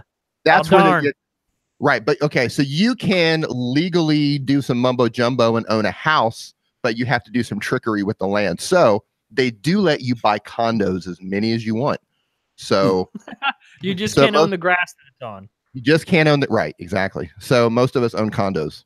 Hmm. But this one, we rent this one. I mean, I have no interest in owning land. Right, yeah. God, right. you're making this like oh So my I'm gonna- condo, island. the condo that I live in, it was about $70,000. In the US, it would easily sell for 200,000, 300,000 easily. It's a beautiful, beautiful condo. mountain view. I mean, it's just gorgeous. Nice. Is there like what? Okay, I moved to Thailand. Yeah. Tomorrow. What's my first struggle? The visa. That's the number one struggle is long-term visas here because they love tourists, but they don't necessarily. They don't. Yeah. It's hard, man. They're always changing the visa rules, and if you're under the age of retirement or you're not married to a local, you're just constantly fighting for long-term visas. So is that like is that your cheat code? You marrying a local? No, I'm not married. Are you going to marry a local? My girlfriend's Chinese, so it doesn't help me. Is she going to marry a local? Yeah, that's the right question, Travis. Yeah. Samir says he loves Thailand, especially Chiang Mai, and that's where you are, aren't you? I'm in Chiang Mai. Yeah. Yeah. This sounds so much better. I love you, America, but money is cool. Money is great. Yeah, like I said though, man, you exchange one set of problems for another. Like this. Here's the question, D. Yeah, lay it on me. Is the other set of problems worth it? It depends on what your life goals are. Well, it's kind of hard. You're still living there, so I tend to believe you lean in a certain direction. Yeah, I mean, even if I got kicked out of Thailand, right, I would probably end up in South America. I've just become so like not Americanized. Like when I go home now, I feel like a tourist. Like everything's so weird there. Like everything's so politically correct, and it's just weird, right? Everything's so neat and orderly. Everything's so neat and orderly and clean, and that's just like completely the opposite of what I'm used to now. I'm used to the chaos, you know. Yeah, I heard that. Man. I know it sounds crazy, but you get used to it. And like here, like if you, I don't know what towns you guys are. Get used to it too for a $300 studio and a $70,000 condo. Yeah, you can live well here, but okay. Here's some downsides. You say you have a tech problem in the U.S. You know you can go to Best Buy or any computer store, and people there are generally knowledgeable, right? Within reason. Within reason. Here, nobody knows anything about anything.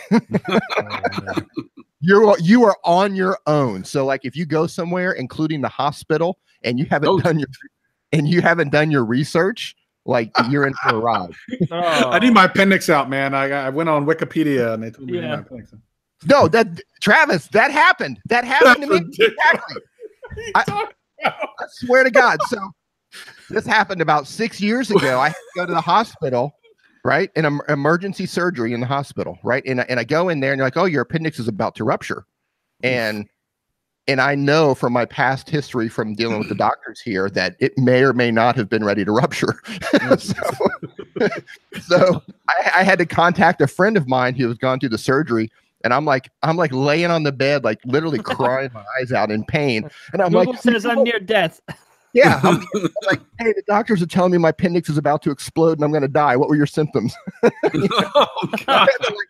Confirm everything. I got 30 seconds. Yeah. Oh, my God. You have to use one of your lifelines, sir.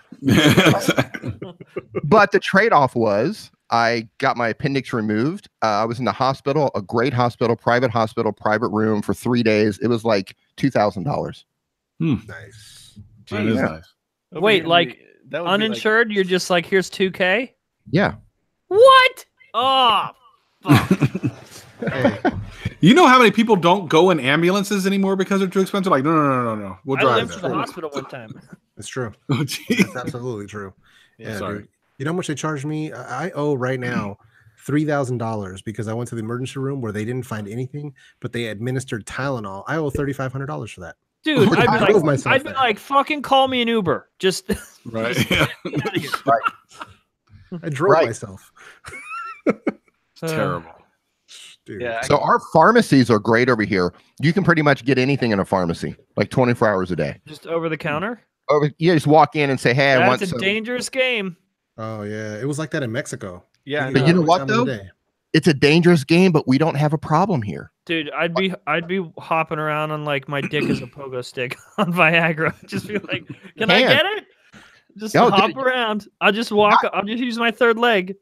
Not only can you get Viagra, but you can get Viagra generics from all over the world, like Indian Viagra. They have this stuff called Penegra. What's the difference?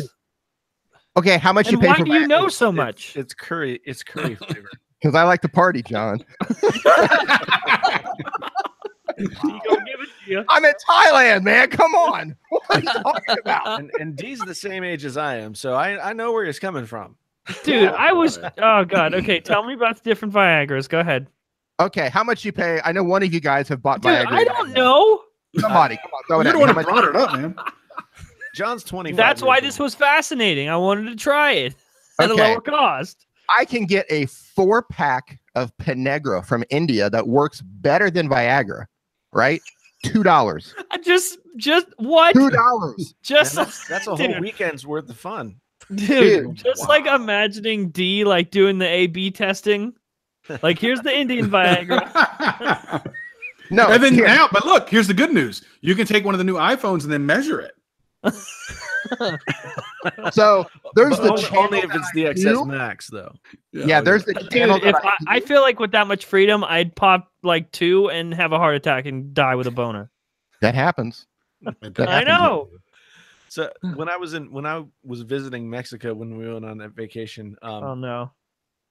there were little pharmacias all over the place. You could like get 4 Viagra and a taco. Well, you could get a taco across the street and then go get a Viagra. But Jeff they laughed. I'll take it. actually had these life-size superhero-like characters that No. had a blue suit on and their head was a No. Viagra pill. Oh, It was thought you were weird. going somewhere different with that one. Yeah, I did too. No, but it's like just it was bizarre. A little Mexican piñata, you know what I mean? Mhm. Keep it clean, John. What is wrong with us? So Keep, this me is keep it average. clean. Did you hear anything that D said? That was clean. Hey, he's living up to the name, man. He's got to put the D in Listen, it. listen. I was just it was a simple innuendo, and then D over here is comparing Viagra, like Indian Viagra and Thailand Viagra. So yeah, like I was gonna say, there's the channel that I make, and then the channel that I want to make, and that's Right, the one. exactly. And unfortunately, the two are not gonna work together, right? One monetized, one demonetized, but that's all right. Get it? Because his name's D. Yeah, exactly. Yeah, Yeah. yeah, I've been up here long. I was gonna let Welcome that one to- pass, but Thanks for trying. I have a totally different view on D now. That's why I'm so excited to hang out with him and him. I'm gonna and ask Nick, for too, so much man. more advice rather than like, how do you record your screen on Android?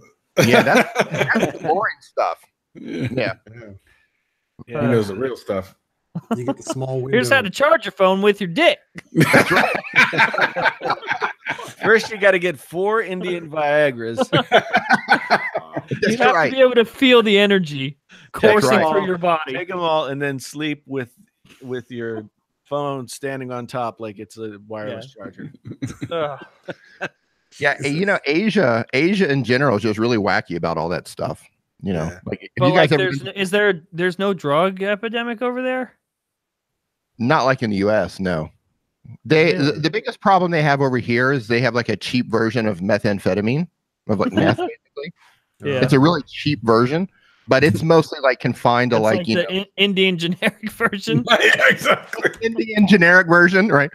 But you know, that's kind of like, you know, homeless people and low grade prostitutes and that sort Yeah. of thing. As People- opposed to high grade prostitutes. That's right. Those high class girls, they don't do that. Hey, What only- have we done? hey, dude, he's got standards, man. You know, he only wants the kind that go with you know, governors and politicians and athletes, man. We want the high end stuff. Once upon a time, I was single here, but that's Oh, God, here we all go. over. That's all in the past. Wow.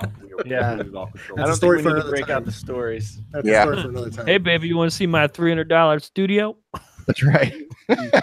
I'm, Oh wow. I'm a big YouTube star. Yeah. I make American money in my studio. Oh, I man. don't even pay taxes. That's right. Cue a picture of the casting couch right Gotta there. pay a little bit, but not much. Yeah. Uh, Yeah. You guys are terrible, man. It's I'm just along for the ride. 10 out of 10. Ball We'll control. have this conversation again. Along for the ride. My kitten is ruining my You're all life. week. Uh-oh. What's Edgar doing? He doesn't. I can't take it anymore. I Like- thought this was like the cutest thing ever. That Yes, but he's cute like maybe 20% of the time now. The rest is just complete chaos and havoc. Like I never understood why someone in their right mind would shake a baby. Like that's fucked Right. up. But Right. then he bit my toes, and the kitten's not a baby. And sometimes I just want to pick him up and just shake him until everything rattles inside. But then I'm like, but I love you and you love me sometimes. He And loves you it's 20% of the worth it. time. There's Yeah, a reason there's why always that people used to 20%. take litters of cats, put them in a bag, and throw them in the. Oh, can we not Oh, talk about this? Awful. I'm just That's saying. horrible. Yeah, My just- I have a right, I'm I have out. another cat. yeah. I have another cat named Batcat, and she's grown, and her tail is like a fucked up antenna because when she was a kitten, whoever owned the kittens killed the kittens by swinging them from their tails into a garage door, and Oh. she made it. Hmm. So she has like a little antenna tail. That's terrible. That's It's, bad cat. it's right? adorable and it's cute, yeah. But then you remember how it happened, and you're like, "Oh, I'm sorry for you." Yeah. Mm. Yeah. Greatest name ever. I told my wife that name, and she freaking fell in love with that one. What name? Batcat. Bat cat. I'm such an idiot. Hey, Brandon's back. What up, Brandon? Yeah. Our Brandon. Oh, is that what Viper been doing? He's actually been on here uploading while he's on the stream. No, I haven't uploaded anything. What are you talking about? It says Viper just uploaded. What I did don't know. Viper upload? Viper been on the stream for all night long. You uploaded Yeah, I don't know. It's the other Viper. It's Viper with 4 Ys. I guess. Oh, there you go. The Indian generic version. That's right. The Indian generic version of Viper. Yeah. It's Viper with 2 Ys. Oh Lord. That's a 2 Viper. This one from funny to dark so fast. That's the story. You that's lost the control, story of my Jason. life. You let it get out of hand, That's and you the lost story control. of my life. Oh, Again. man. Funny to dark real fast. Yeah. Fine. That's it, man. There's a reason why my memoir will be titled Half a Hillbilly. Oh, we got Apple World out here. What's up, bro? Oh, well, good to see you, man. Oh, look at that. He said he's waiting in line for his iPhone and Apple Watch. Oh, you Nice. waiting in line. Hey, man, that's a true YouTuber right there. That's a true Apple YouTuber right there doing what he needs to do. That's it, man. So I just checked real quick on Twitter, and I don't know who Michael Kukalakali is or whoever, but he says it's something. He has a check mark. So it must be Detroit Borg. Yeah. So Troy he Borg. says he goes, anything you guys want me to address in my iPhone X review? And Flossie Carter replies to him and says, "Yeah, who was that asshole clapping at the lunch when they mentioned the price?" A stockholder. clearly. Right? No doubt. Oh, freaking love Flossie. Yeah. The Apple World. Oh, Yeah. man. So John saw the most savage Brandon today. I can't even picture a savage Brandon. Dude, No. it was some hardcore shit. It was like straight up powerful Indian Viagra Brandon. Ooh, watch it now. That's a I meme, can't though. I can't even say it on the stream, but it was What? rough. What are you talking about? We had a group DM with a certain somebody that nobody knows, and That they means we all won. know They them, were right? what? No. You really don't. And they were trying to play They were trying to play games with us, and Brandon just kind of maybe like dug up this dude's entire life. Oh yeah, because Yeah. Brandon has a background in fraud. Yeah, and he was Not like, doing it. "If you don't play ball, I'm gonna drop your address right here. I got your full name. You should probably use a VPN too. It's too late now, but you should probably use one from now on." And just like, holy shit!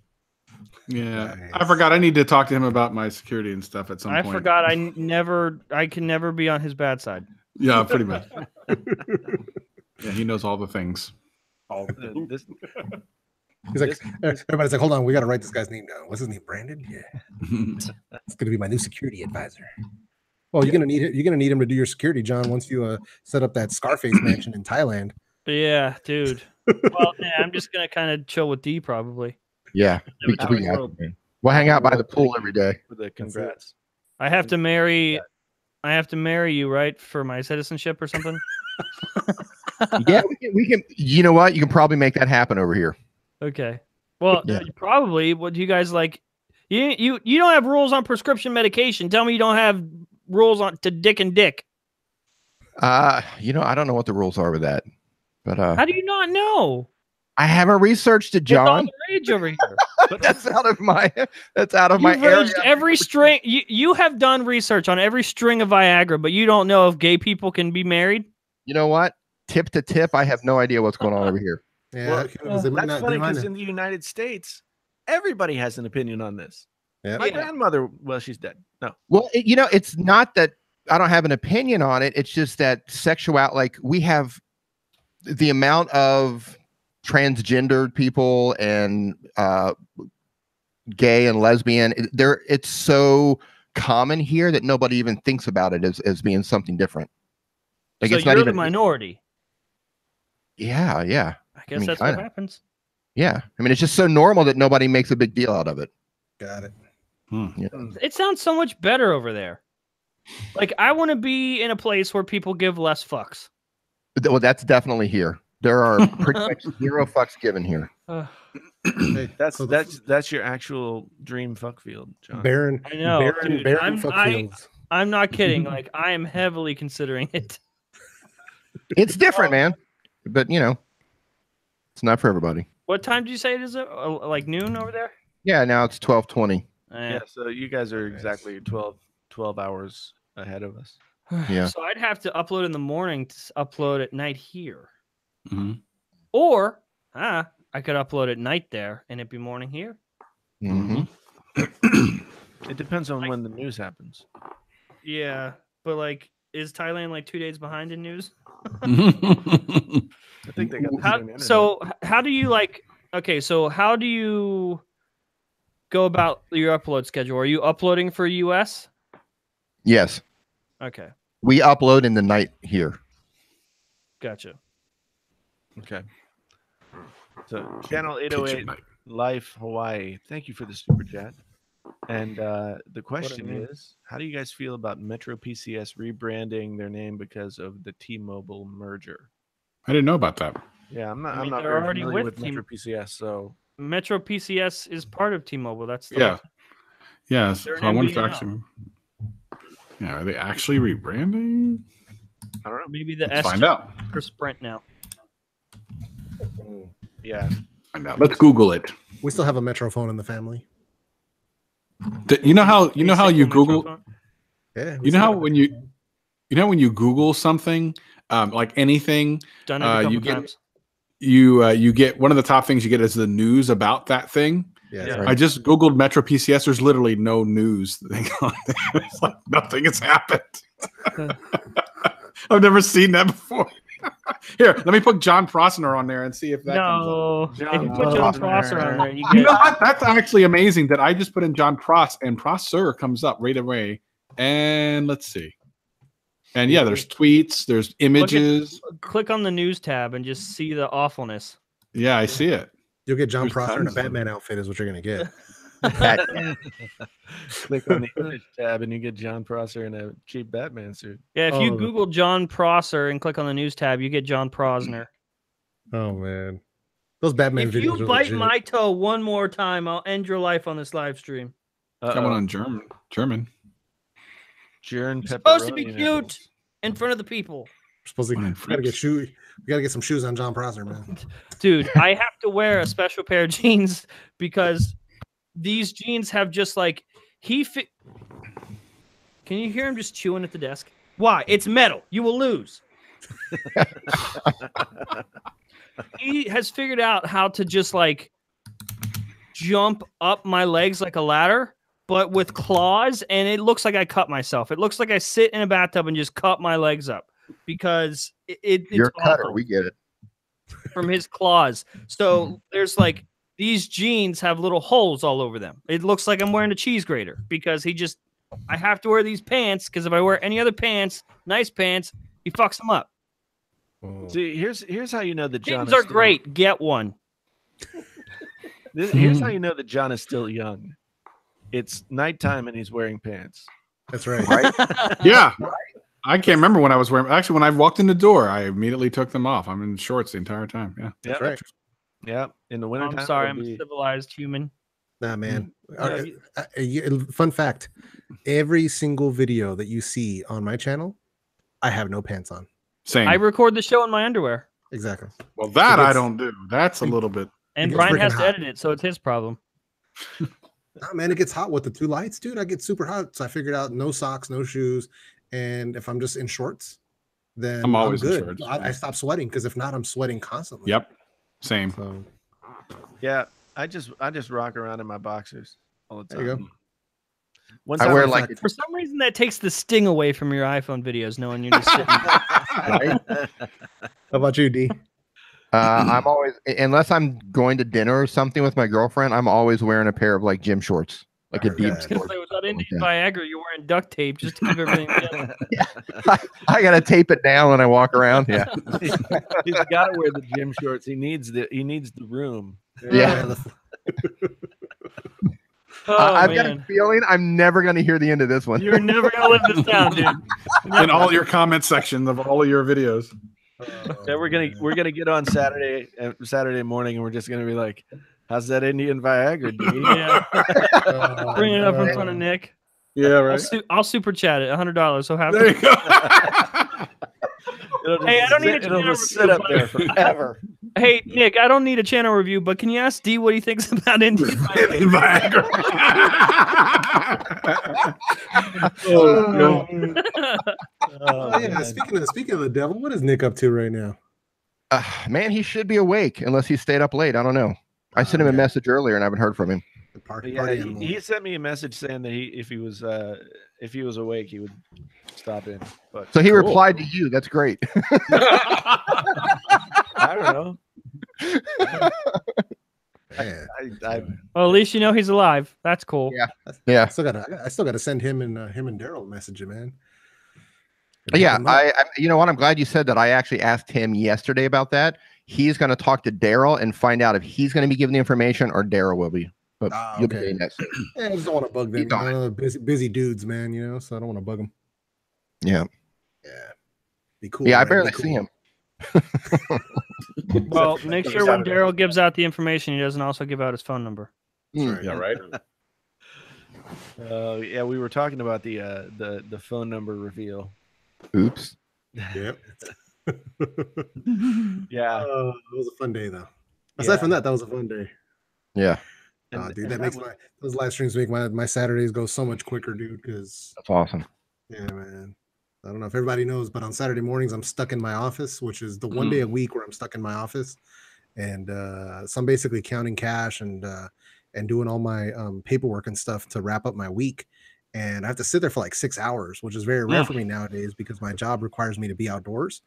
So when I'm stuck in the office, I'm like freaking falling asleep. But now, once I found Nick and D doing the live streams, man, my day goes like that. I love it. I love it. Yeah, you guys go marathon style on Yeah, they do. Saturdays. Dude, Like I 7 just years last I year? cannot get myself to wake up that early. You were You know- awake, you were awake at 6 o'clock this morning. I Yeah. hadn't. Well, no. So I went to sleep at 2, woke up at 4. But when I watched the stream last weekend, I hadn't slept yet. That's why I was watching. Oh, Yeah. jeez. This is what happens to single young men. Yeah. with a dick full of Indian Viagra. That's right. Oh, boy. You know, I didn't think this stream would go here tonight. but Happy yeah. 100K. Hey, if somebody can slip me John's address, I'm going to send him a care package. I think I might even get you like some t-shirts and stuff. I'm gonna have to like during streams. I'm gonna have to be sitting lower in my chair so no one notices. I think since it's Ohio, if you just send it to John Prosner Yeah. Yeah. in the middle, you just put in the middle. We're in cornfield 1. That's it. Yeah. Oh, man. I they'll love find you. making fun of Ohio. Sorry. But- Yeah, me too. Ohio was cool, man. I miss Ohio. It's not though. Yeah, you know what? Here's the thing: when you get out of Ohio, because I went to Ohio, then I lived in California for a long time, and then I've been all over the place since then. But like now, it's been so long that I actually kind of miss it—the simplicity of Ohio. Well, yeah, like in school and stuff, like we all wanted to leave Ohio. That was like the thing. We need to be out of Ohio. But doing this, like now I say no to traveling most of the time. But there was a period when I just said yes and would go anywhere.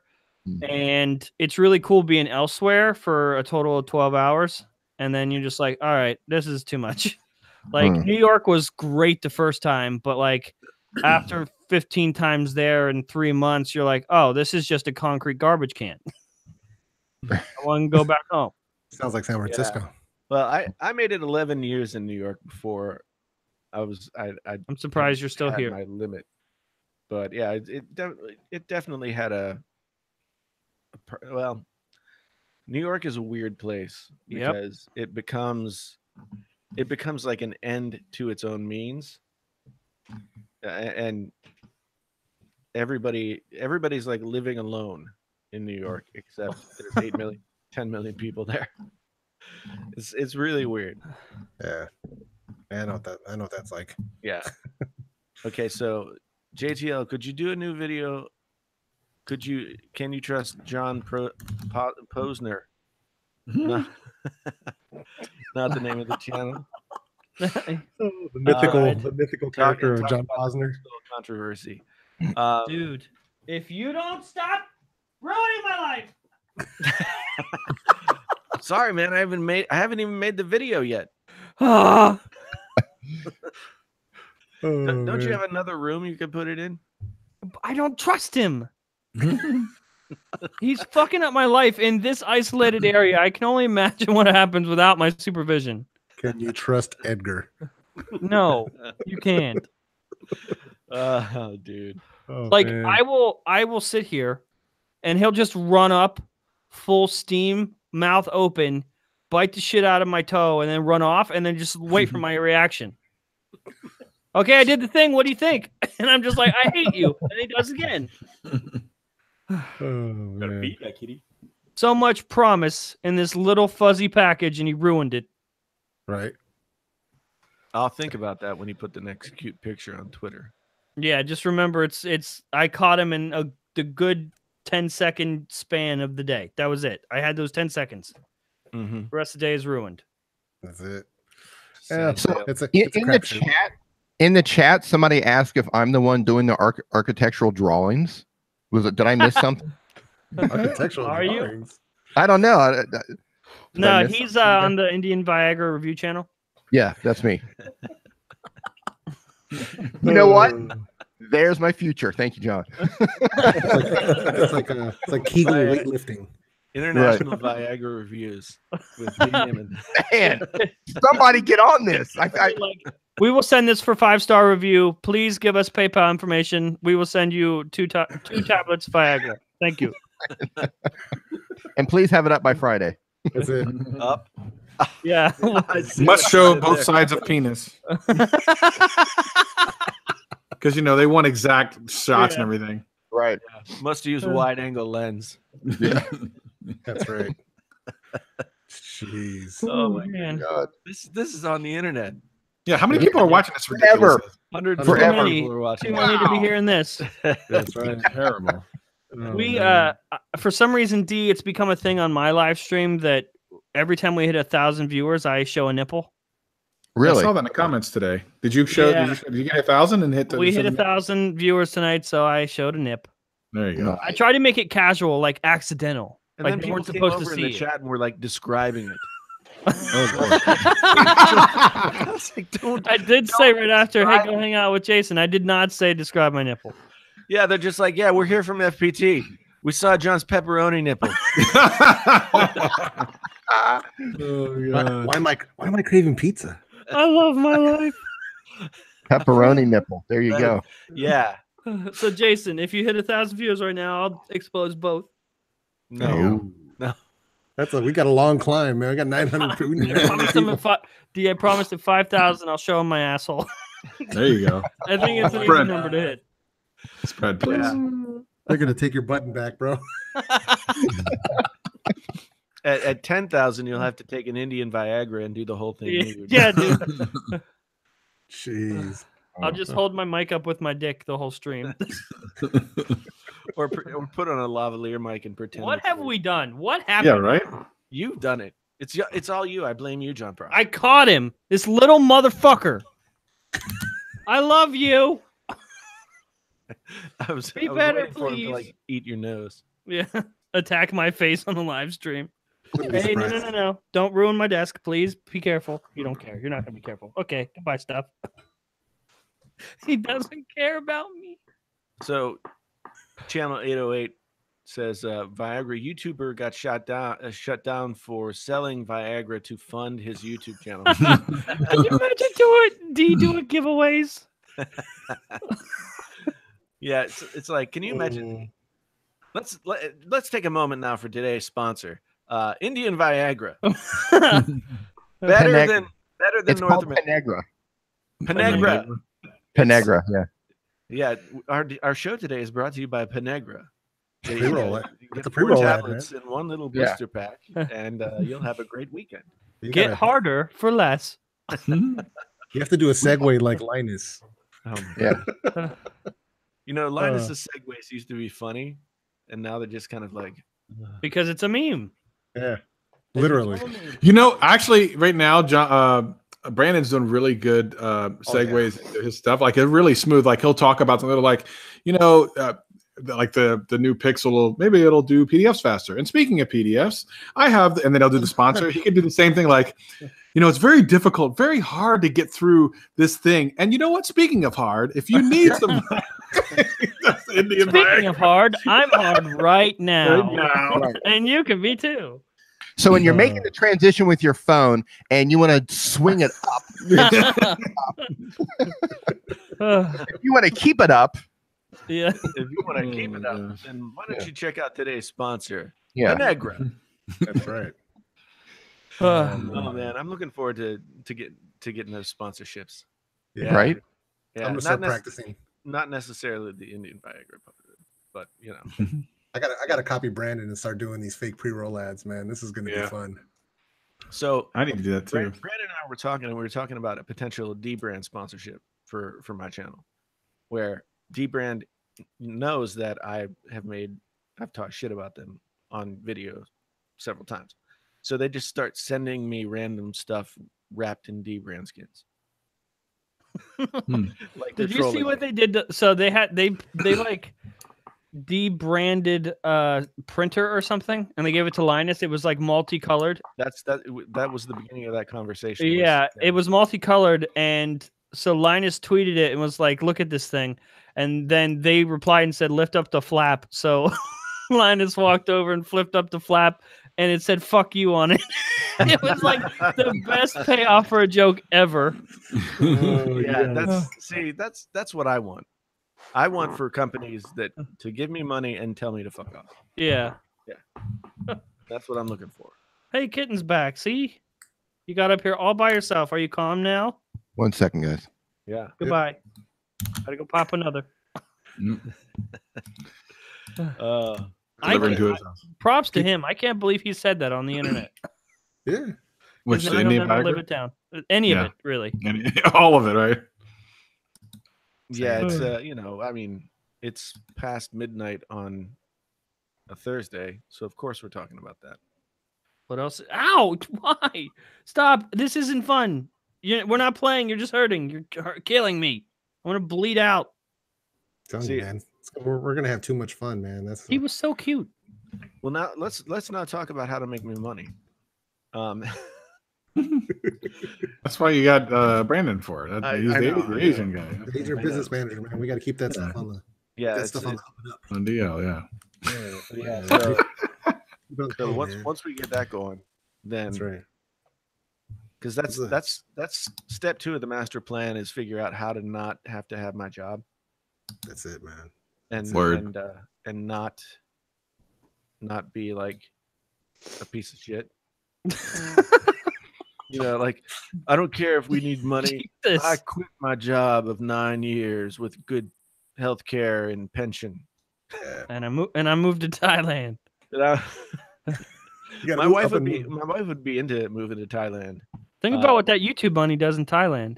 Yeah, Goes a long way. she's been to Thailand. Well, my She was in-laws in are Chiang here. Mai, right? Yeah. My in-laws are here. Nan is the place where they are staying and were stationed, which I guess is up north further than where you are. Hmm. And so my wife went over there and stayed for a month. I wasn't invited for some reason, but she did like full tour of the country and everything. So she loved it, and I'm sure she would love to go back. The only problem is I don't think my daughter would want to go through high school in Thailand. right? I mean, it would just be different. Yeah, In- Slightly. I have another We- question for D. Yeah. Uh-oh. It's also money related and Thailand related. What are the odds? Yep. I think I heard you say something about how like credit is so foreign over there. Yes. Is that not a thing? For foreigners, no. Oh, like you're not allowed? No, they're straight up not going to give you credit here as a foreigner. Holy! Wow. Yeah. Good thing you make money then. Yeah. Well, I mean, it's on one hand, it kind of sucks because maybe you want to borrow some money to do some sort of investment or something. But on the other hand, you just buy stuff in cash. So it's like if you can't afford it, you don't get it. Yeah. So that keeps everything kind of simple. That's how it's I supposed mean, to that's be. how I live my life now, just because I don't trust myself. That's a good way to be. Yeah, I mean I that's heard that. that's how it's actually supposed to be. But in the United States, we've fucked ourselves 8 weeks from Sunday, and we're Like, we're now all beholden. Well, that's what's happening with the locals here. Now they're giving the locals credit to buy cars and buy houses and that sort of thing. Yeah, And they're I have not bought anything in years that like where I had to make payments on, right, good. other than like rent and stuff. Like I paid for everything, and that just makes me feel better as a human because I know I can't handle it. Mm. Yeah, I know I can't handle it too. Unfortunately, Yeah, how did you finagle that iMac Pro? Oh my god. Okay, so we have an Apple credit card from Okay, the bank that gives out Apple credit cards. Tim Cookies. Yeah. I thought that was funnier than it was. Probably. So by the time I got to the actual Tim purchase, Cookies. so I was going to take some money from bank account, but my wife had the bank card and she was in Iowa City, and I did 103,000, 103,000, yeah, 103,000, 103. Something wrong with YouTube because like What are all you- my stuff is what are you broken. saying? But anyway, I just crossed over from 102,000 to 103,000. That's what it is. Jesus, man. Oh. I'm trying to get to 5, baby, and you're over here hitting 4, 5, 6,000 in a day. Jesus Christ. It's a lot. I don't know. I've, Hey, I've seen that. Viper's back. I mean, Hey, 125. I thought you had like slumped down. I thought you had like slumped Dude, down on the I couch. always like have an eye out for Viper. Like when I see his head go back, I know it's over. Like he's clocking out. Oh, I'm still here. No worry. Yeah. But Viper had to anyway, take a break, baby. the iMac Pro, I used all the credit card that we had, and then I had my money, and then we had the home account, but my wife couldn't. They wouldn't take a credit card number over the phone. So then we had to my wife had to buy a gift card and send it to me Oh. via email. Hey, it's Andrew Edwards. What's Andrew. Back in the house. What's in up, the house. Andrew? Sorry, Yeah, It's gonna get rowdy now. Oh wow. Andrew's been over here. He's been over to Yo. Thailand to visit. He knows what's up. I have. It's awesome. How's it Thailand. going? I just called Andrew Thailand. Hey Thailand, you going to Andrew? Hey, my son Colton's in the chat. What up? Painfully honest son. Yes. Colton, I did it. Colton and I, like back in 2014 and stuff, I just imagine you like locked in your garage, forcing your son to communicate with you through chat. He probably should be sleeping right now. I know that he's not been doing things that he's supposed to be doing. So we're gonna have a talk about that. That sounds very Getting a ominous. scolding Yeah. on the internet. But I remember when Colton and I were back in like 2013, 2014, when I first started doing YouTube videos. He's like, "Oh, I went down to 102,99,099. Sad." Anyway, he was like, "Do you ever think you're gonna get one of those like silver play buttons?" And I was like, "No."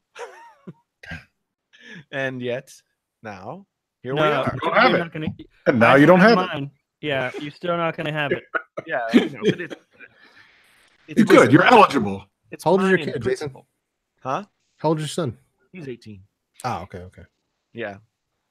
Wait, so you scolded your 18-year-old son on the internet? Of course I did. I know you were doing things you weren't supposed to be doing, you adult. Oh, he's only an adult. He's only an adult in age. There you I go. say shit just to watch Andrew laugh. That is my mission in life right now. Yeah. Oh, man. Woo, okay. You locked yourself. in Andrew, your were you room? here for the Indian Viagra thing? No, he. Well, I don't know. No, I missed that. Oh yeah. Dee was explaining how easy it is to get Viagra in Thailand and that he prefers the Indian variety. It's supposedly more potent. Something. It's the same ingredient too. I just think because it doesn't have the quality control that they have in the States, I think they just have a little bit more of the good stuff. Yeah. Well, you know how they do it over in India. Yeah, Whatever that means. whatever that means, right? Yeah. Oh my God. So anyway, yeah, I had it out on the table at the Apple Store. I had 2 Like Apple counting gift your cards. quarters. Yeah, literally, I had 2 Apple Store gift cards. The Apple Store, What happened? the Apple Store card. Bought an iMac Pro with gift cards. It's like money laundering. Well, it happened because I returned the MacBook Pro, and instead of like sending it back to my credit card where it might take a couple of days for it to come back, Gift cards. so that they gave me gift cards and they were pink. So anyway, I had 2 of those for a total of like $2,900, and then I had the Apple credit card, and then I had my credit card, and then I had an email with a gift card in it, Dude, what the hell? and I had like $10. And Did you give him exact change? I did. Yes. I did. 29, 28. Discount on it, or I got the education discount, so it was. I can just imagine how $45.99. Like a pissed roll they of were. quarters? You were handing them like gift cards and shit. It was just all laid out on the table like I was a card player. Like, here's my hand, baby. Read them and weep. Full house. He's waiting. He's Always bet on black. Yeah, it's like so. Yeah, it was. This is why again my memoir will be entitled "Half a Hillbilly." I went to the Apple Store and bought a $5,000 computer with pocket change and That's gift awesome. cards. What? Okay, so we need to catch up Andrew at this point. Andrew, Yes. what if I told you? I can't even do it.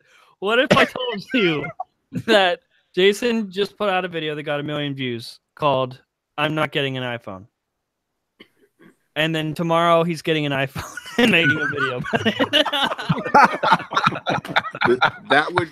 That would almost be like saying I'm never buying an Apple product again because of the suicide nets, and then buying a $5,000 computer the next day.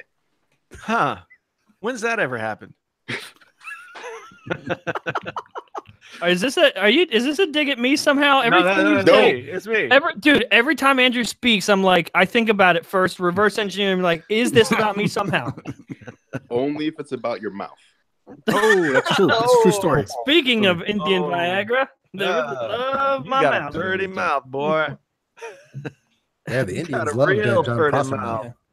Yeah, they do. See, you don't know this, but I get a lot of compliments on my videos about how cute my tiny mouth is, and it's all from Indian boys. It is pretty. Thank you. You got a real pretty mouth, boy. Anybody ever seen that movie? So we're all Deliverance. Deliverance, yeah. Oh man, I'm aware Love of that it. movie. That's a hard movie, man. A lot of people aren't aware. Yeah, I've watched Andrew lap his kitchen like 15 times. What are you doing? Why is your mic off? Because I'm just walking around. So what Andrew was referring to with the suicide nets is the video that I made about Apple is unstoppable, and I listed off all these things that Apple does. And Yeah, I didn't watch. Okay, so I will be honest. I didn't watch that one because I had already sat the night before in a complete rage as you spoke to me on the video before. So I just skipped that video. Yeah, so I listed off all these things that Apple has been, party to in one way or another, and one of them is putting up suicide nets outside. I mean, that's what Foxconn. would you rather they don't have nets and they all fucking die on the ground? No, but that was Foxconn, and they were in that same building. They were making Microsoft products and Samsung products, and apparently, not that this makes it better, but the I love the that I amount of only people that see the work- top half of Andrew's head. the amount of people that work in the factory It's is worse. something like 300,000 people, and It's like an so eraser. the percentage of people that committed suicide Show us is your actually face. less. I like pointed it out, and you were like, "Oh, I'm sorry."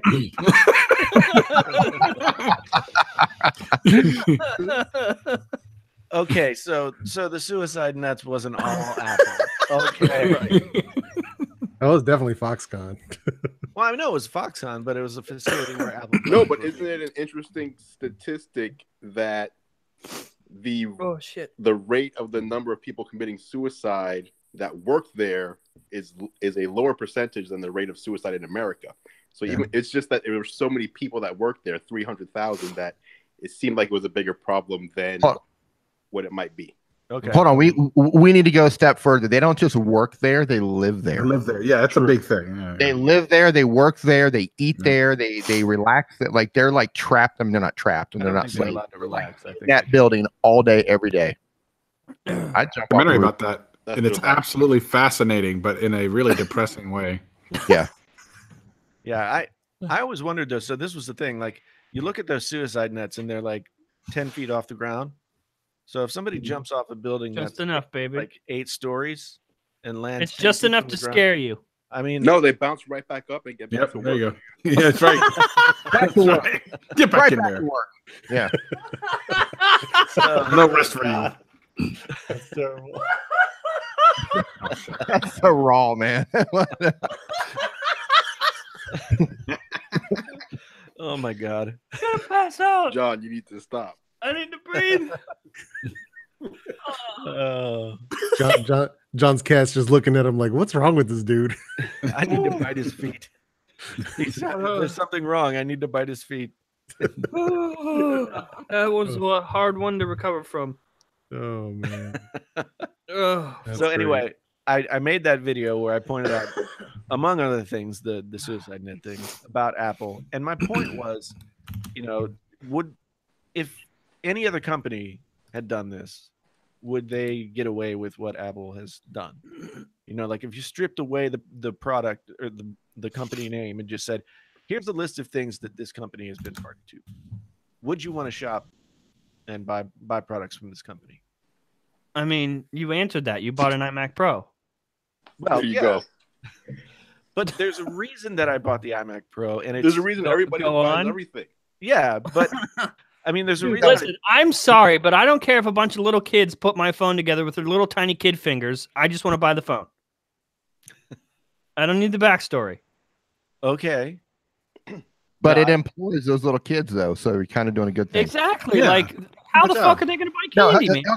true story. This is the side of the world that I live on, right? This is the reality that I live in over here, right?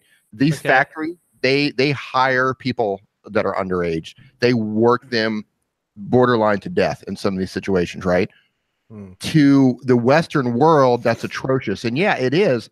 But these kids are supporting families. Like these, they come from like destitute families. You know, so Right. as bad as it is, on the other Yeah, hand, I'm gonna be honest. You still didn't sell that for me. Just brought the no, mood but I down. mean, it's like, what are they going to do? That the kids, they can either, you know, run the streets and try to be beggars, or they can go to work. Yeah, I guess so. Yeah, I mean, It's it's such a- horrible, but that's the reality of living in developing countries. Right. Yeah.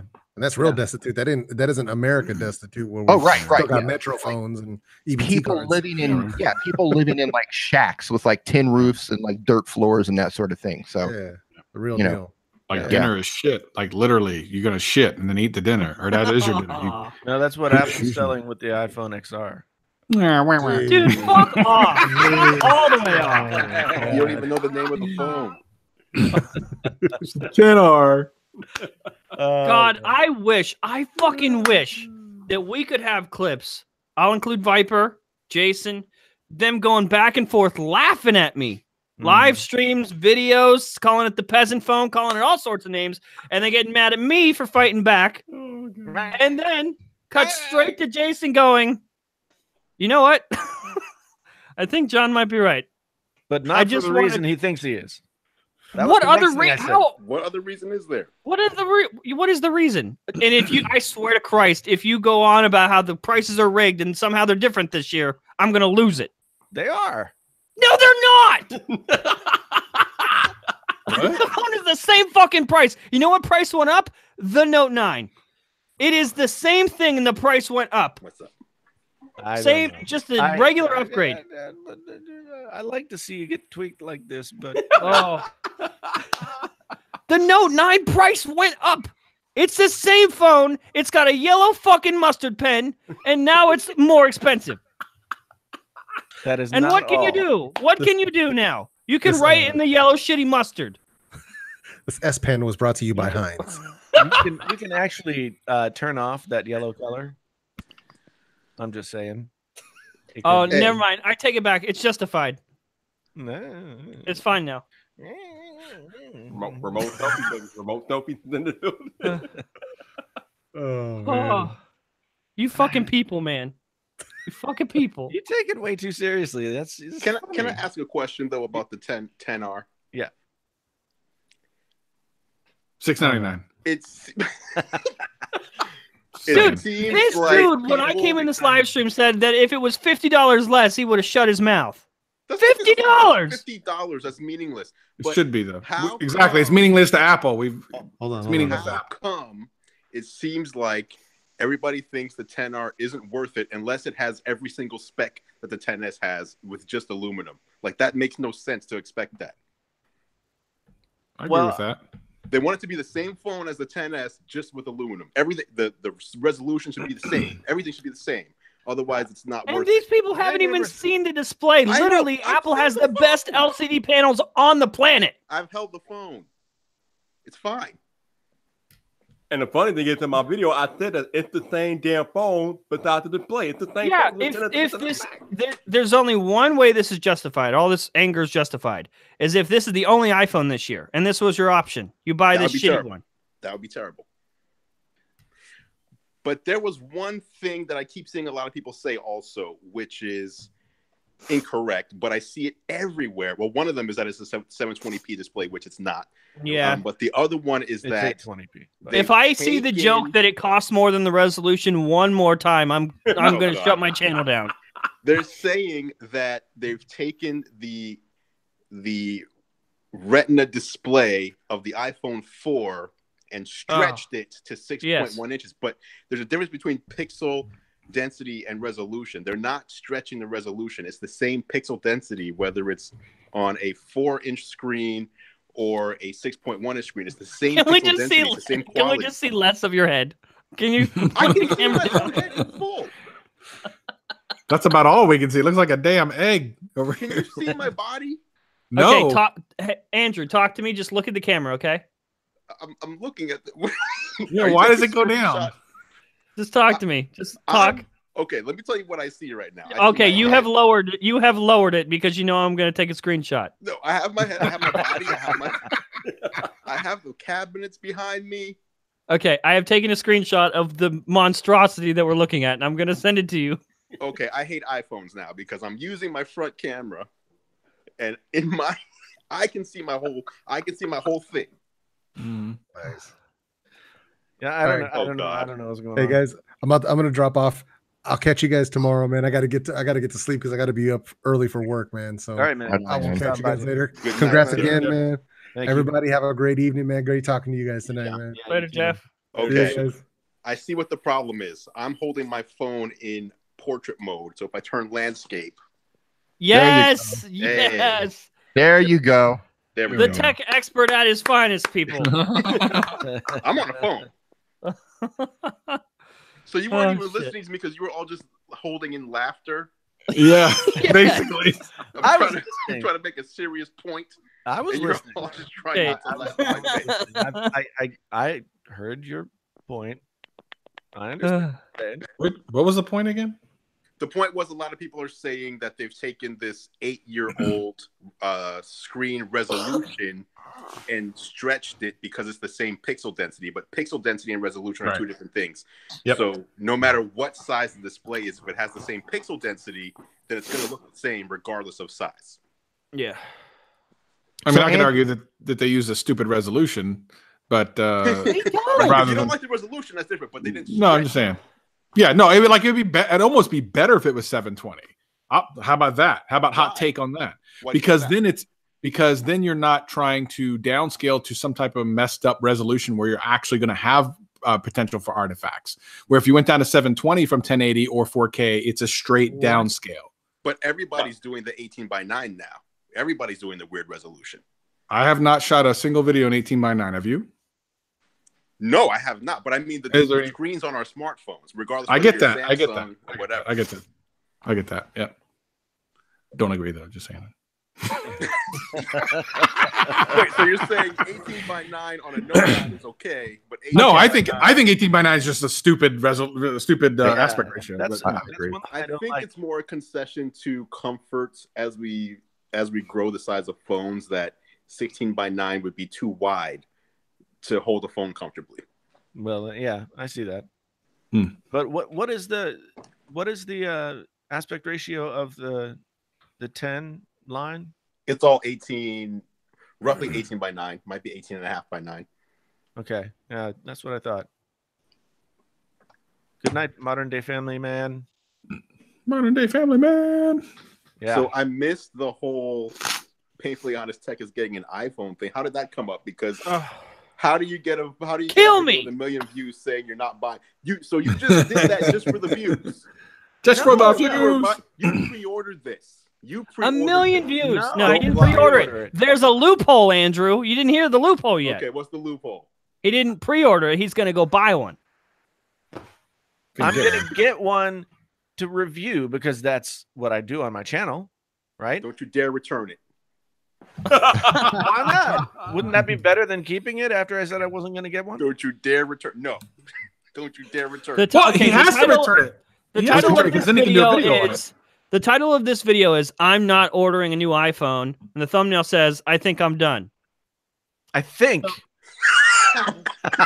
I'm not sure. I think. I hate this man. Do you like the iMac Pro? I love it. So far, it's been great. No Little problem. kids put it together real nice, like. Yeah. No, I mean that's the thing. Like, I've gone through so many different permutations of computer trying to get something that's going to be solid and work for me, and I don't have to fight with it all the time. And you know, it's been PC, it's been Mac laptops, it's been iMacs, it's been Hackintosh, it's been everything. I haven't been able to get anything that worked right for me. So I guess the last option was throw money at it. Sometimes that's what you got to do. Yeah. Smart So now I've got a machine that I hope will last me a couple of years, 2-3 years at least, and it's a great machine. I mean, I've never said that Apple can't make great products or doesn't make great products. It's just, you know, there are times when, especially in recent memory, that they have not necessarily delivered as I would have preferred, or other people. It's not. Well, okay. What could the 10R have been where you wouldn't have made a video shitting on it? Okay. And this is a good question. Can I add on to the question before you answer? Mhm.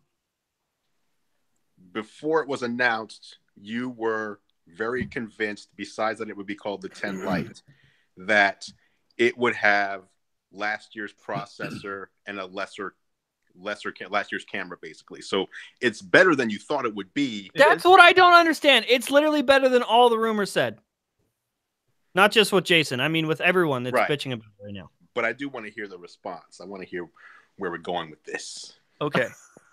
So I do have a problem with it being the only phone that's the only new iPhone that you can purchase for under $1,000.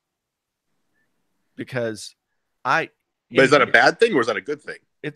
Well, I look at it as a bad thing because Apple sort of flipped their whole thing. It used to be they put out two phones, a big one, small one, right? And you could choose between the big one and the small one, but generally they were exactly the same. Later on, the bigger phone got different camera stuff, but it was always even from the first one, the bigger phone had a better camera. Okay. Well, other than that, same thing. And one started at $699, and one started at $799, and then went up from there. Last year, they still had that same model. They dropped a 10 on top at $1,000. This year, they didn't release a pair of phones at like the reasonable price point that It's just they're the same prices though, yeah? No. It's $999. No. Yeah. No. That's not what I'm saying.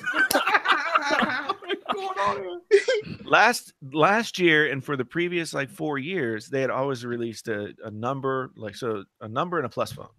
Yes. Right. And those started at $699, $799, and went up from there in storage. Right. So you could get an iPhone 8 Plus with 128 gigs or 256 or whatever, and it was like, I think it topped out at $899. But that's okay. So my point is that they released two phones that were in that sub $1,000 range, and that gave people a choice. Mm-hmm. They could say, I want the smaller phone, it works for me. I want the bigger phone, it works for me. There's not too many differences between those two phones. And then last year they dropped the 10 on top, which was for all intents and purposes, a special phone. Now the 10 is the new iPhone, but instead of having two sub $1,000 models, they have two $1,000+ models, and they only have one sub $1,000. But that's the whole market is going up. Literally, they met us halfway because we asked for a cheaper phone. And you haven't answered anything about the 10R. You're just talking about the pricing of the 10X. That's the setup for my answer. Okay. So if they were going to just have a sub $1,000 phone and only one of them, yes, I would have continued. Maybe I would have had all the same specs with the corners that have been cut, like aluminum instead of stainless steel, et cetera, et cetera. That would be fine for me. And if it started at $799, I'd be cool with that. Or go further down the line, drop a couple of either what it is right now, or drop a couple of other things down to a better price point and be at $699. So but right now they put themselves like right in that middle place where the next phone is $250 to start higher. And if you want to get something that's not the XR, then you have to go to the iPhone 8 or the iPhone 7. Right. And those are not new iPhones. So my point is that before there were two reasonably priced phones that had parity. And now there are two really expensive phones that have parity and one phone that's a compromise. And most people can afford the compromise. Question about the word compromise. And I understand, I'm assuming when you say compromise, you are mostly talking about the display. Would that be correct? Yeah. And whether or not you think the aluminum is parity or and just a different technology or Material. I guess Thank I you. feel like I'm going into this with the thought of like negotiation tactics. Like good negotiation always ends with both parties a little bit disappointed. Right. So I feel like that's what But happened here. here's the thing, and obviously I understand where the hell John go. Obviously, I understand that people value different pieces of a phone differently. But to me, it's easy to look at the lower quality display, but most people never mention in the argument the iPhone XR is equal to the XS and XS Max in speed, which are the fastest phones by quite an order of magnitude on the planet. So the iPhone XR is the fastest phone, tied with two other iPhones. Right. The iPhone XR has the fastest storage of any iPhone, tied with two other phones. So if you look in the world, it may have the lower screen, but when you look at the opposite end, there's a lot of specs that it beats every other phone in its category. You know what I'm saying? Oh, no, I totally get it. I totally get it. I mean, it's for me, I guess it's a matter of perception as to like what Apple is actually trying to do for their consumers. Like, you know, John was saying he's looking at it in a negotiation where nobody should be happy, but, you know, or at least like 100% happy. But Apple used to try and deliver more than what you would expect, you know? And yes, their prices were higher, but they always like went over and above and made something that was quote unquote magical. And everybody who bought it was like, oh my God, this is like an amazing thing. And it just seems like with the XR, they're just saying like, well, we know that people won't care about this, so we'll cheap out and still get the money from them. The average consumer's not going to care though. Like you could take any of those phones and go out and like just talk to 9 out of 10 people on the street and say, look at this resolution versus this resolution. This one's made out of stainless steel. This one's made out of aluminum. 9 out of 10, they're not even going to know the difference. No, I know. And that was the point of my video last night. Apple thinks you're stupid. Yeah. You know, they're preying on your lack of knowledge or your lack of savviness about the phone to pass off something that's less than premium. I'm gonna premium price. I'm gonna say if that's the argument, then I would say it's equal.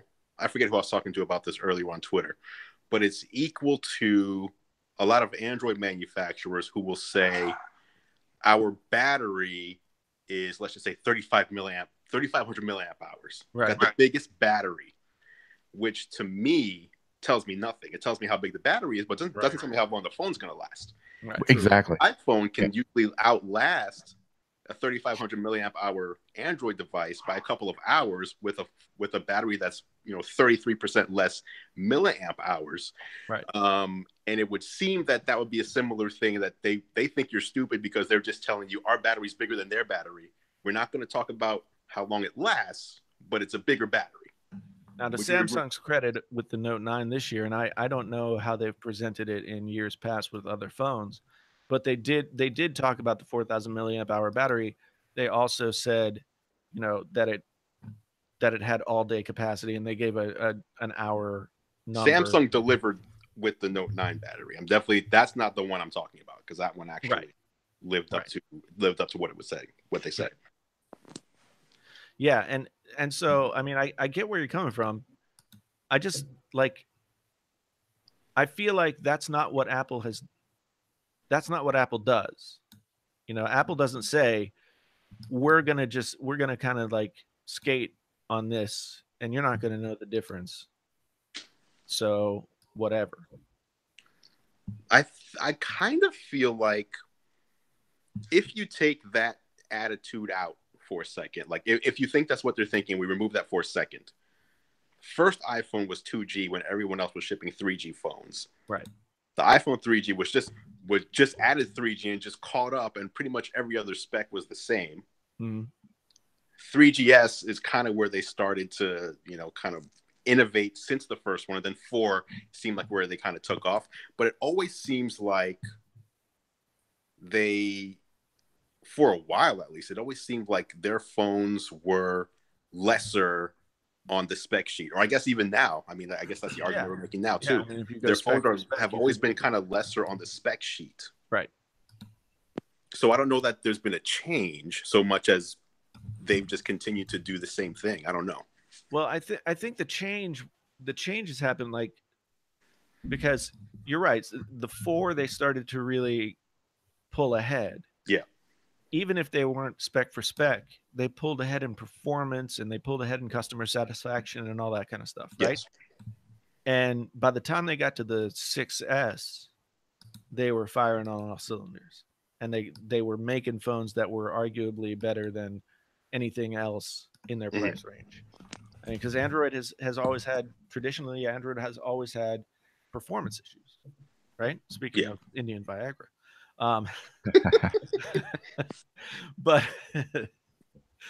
But now I feel like Android is caught up to a certain extent where you can have a pretty solid experience on Android. And Apple's making choices that aren't necessarily about like, we're going to make the best product we can. You know, it's more like we're going to make the best product that can hit this price point and give us this much margin, which just seems like against the marching orders that Apple has marched to for most of their existence. I kind of see what you're saying, but I kind of feel like if that's the case, if they're trying to make the best that they can, then the answer would be this year, there would be no 10R at all because the 10S and 10S Max are the 2 best phones that they can make this year.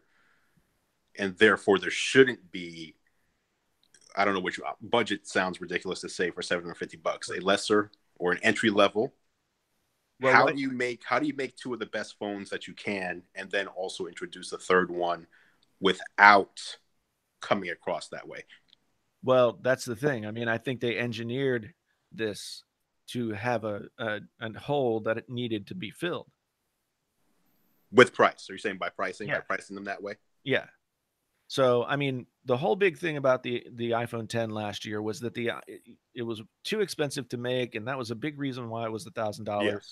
And we know now that it's not as expensive to make because the products are not as scarce, the parts are not as scarce, and you know they've been through one cycle, so they have streamlined their process. They've been manufacturing these phones since May, right? We know that the price of making the phone is less, but they decided not to pass that on by like dropping the 10S down to $899. They decided to keep it there and go a tier up and create this hole where traditionally the previous year's model would sit. Mm-hmm. But you would only be going like, so the previous year's model would be this and maybe $150 more. You get the lowest end model of the new phone. Right. So this hole has never been there in their product line before. And I can only think that they've done it to sort of meet a price point and a margin that they know if they price this phone at $750 and people want a new iPhone, mm-hmm. more people are going to buy it. And if more people are going to buy it just because they want an iPhone, then it doesn't matter what screen they put on it. Right. It doesn't matter what they do. As long as they get it close enough to the other ones, and it's the only one that most people can afford, then that's what people are going to buy, and they'll sell a shit ton of them. Do you think the buyers, do you think the majority of buyers are looking at this as, oh man, this is the only one I can afford, so I guess I'll just get the 10R? Or do you think that people are, the average consumer is excited about the 10R?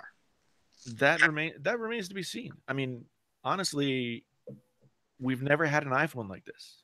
Well, the 5C was the closest thing that we've had, but the 5C was a different phone in that it had different specs and all that stuff. Yeah. So I don't know how people are going to feel about it. You know, people could definitely be saying like, well, I really want the nice one, but I can't afford it. Mm. So I guess I had to get this one. And at least it comes in blue, and that's sort of like a parting, like, you know, oh, so yeah, okay, well, it comes in blue. Oh, that's good. I can live with that, I guess. Right. You know, I just don't think, it doesn't seem to me like the iPhone XR is a phone that people are going to get excited about. You know what I mean? I know what you're saying, but I don't know if I agree. Well, I mean, that's totally fine. And I just mean I'm not excited about it, but I can see who would be. Okay. And it's not us. I don't think it's weird that you're not excited about it or I'm not excited, but like my wife, she's excited about it. Like oh, look at that. I can get the coral. Look at this. Like that's all that matters to you. It looks cool. Okay. Like so, that's the average person. Yeah. No, I mean, you're absolutely right. I think that a lot of this is the point that I'm trying to make is that this is the first time that I know of that Apple has said most people won't care. Mm-hmm. So we'll put whatever low res, you know, even if it looks good, whatever low res cheap screen we can put on it, mm-hmm. and that'll increase our margin. And most people won't give it in because they are too stupid. They aren't a discerning consumer. They haven't done the research. They're not geeks. They're not whatever. Right. So they're preying to a certain extent on the ignorance of their customer base.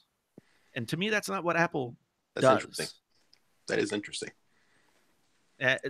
So, you know, that's what's disappointing to me ultimately, mm-hmm. is that the XR in and of itself, if the XR existed in a bubble, you know, and you came to me and you said, here's the iPhone XR, it costs $750. But we didn't have to worry about like what's above it, what's below it. Mm-hmm. I'd be like, well, that's a pretty good phone for $750 as an iPhone.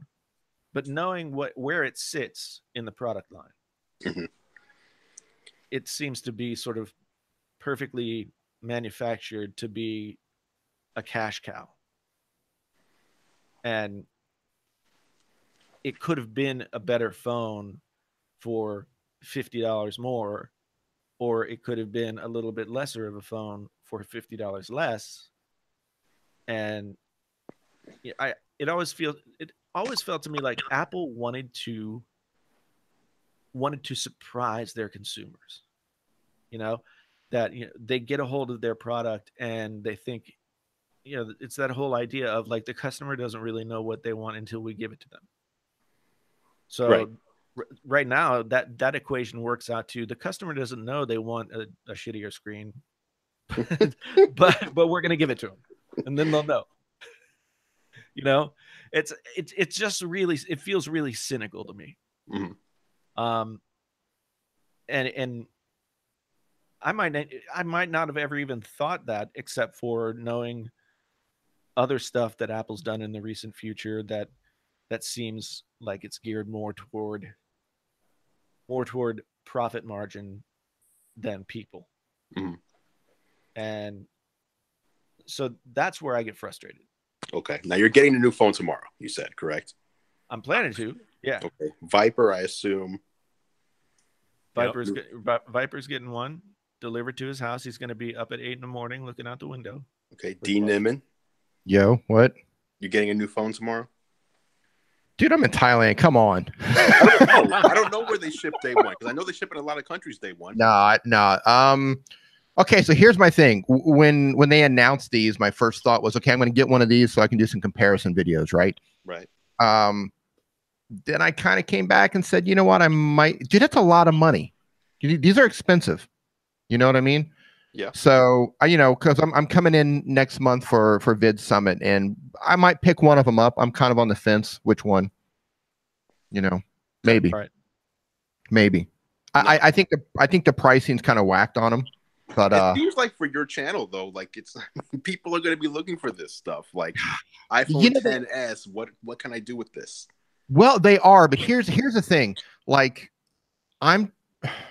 like I have to compete with everybody when I'm doing iPhone videos, right? If I come out with, you know, the XS or the XR or whatever, I'm competing with you, I'm competing with John, I'm competing with everybody.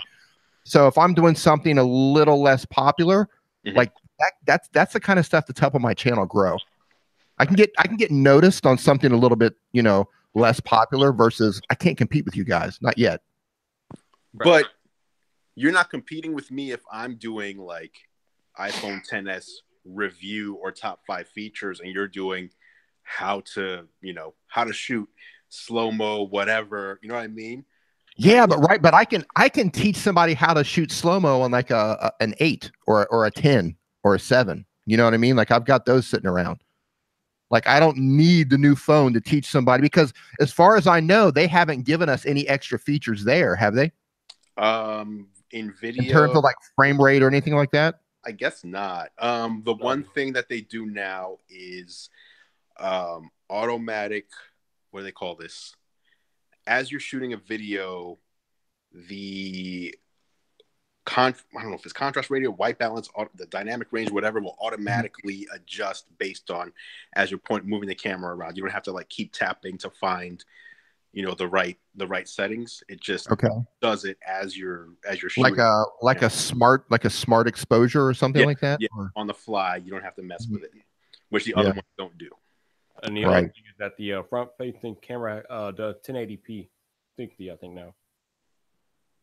Oh, that's nice. Okay. Right. So there you go. Yeah. So there you go. I'm on the fence, you know, like that's just, man, that's because I probably wouldn't use it. You know what I mean? Like other than doing it for a couple videos, I probably wouldn't use it. I mean, you've seen how I roll over here. Like my everyday carry is a 7 because of the size, because I keep it in my little backpack pocket. Right. I'm riding my scooter around. You know what I mean? Like I have to have a small phone for how I roll over here. But I just gotta say, it's hilarious because this man in Thailand lives on like $6 a day, and he's talking about the price of the phone, whereas here in America, you know, our daily expenditures are a lot higher. Well, no, okay. So here's what I'm thinking. Like, there's a whole bunch of other phones, right? Like, you know, Huawei's always got new stuff coming out, and the bulk of people watching my channel, because I'm always like, when I do an Android specific video, those videos are awesome, right? So I might be better as views, or just overall views, engagement, that sort of thing. Performance, okay. Yeah, but like I could buy like a new Xiaomi, or I could buy a Huawei for the price that I could get an iPhone. You know what I mean? So that's kind of what I'm thinking. You know?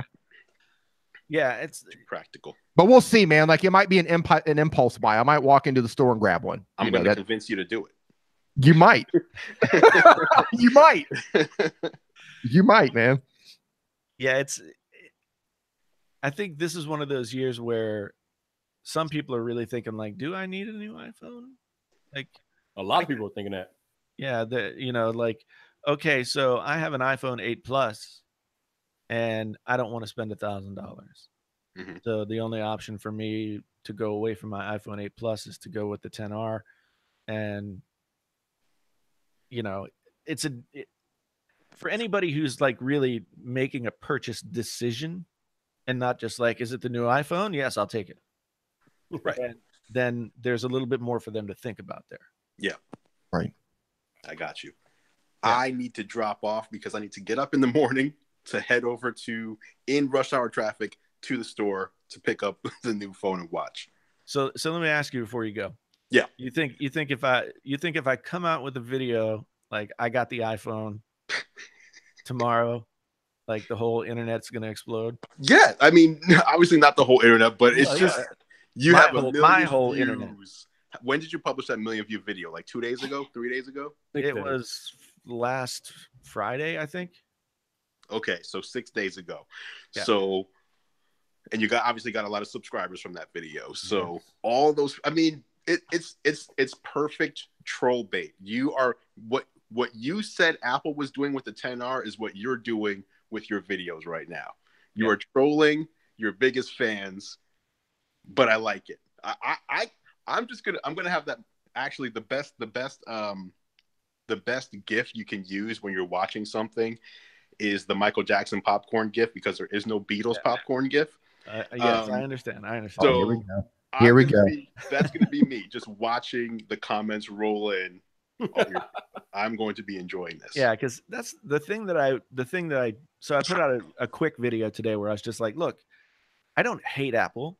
I'm an Apple customer. I've been for a long time. You know, I'm disappointed in some of the things that they've done in the recent past, and I don't know about these phones.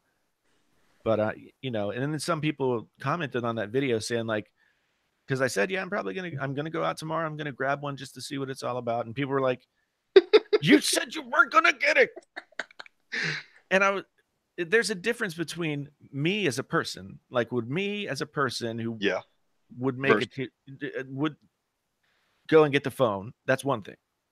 But me as a guy who reviews phones on YouTube, it's like, why would I not get of course, the biggest phone release of the year? Of course. Yes. You know, why would I sacrifice the views? Yes.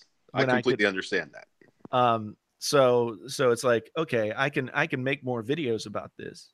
I can either like find evidence to support what I was thinking in the first place, or I could find evidence that sways me another way and the drama continues.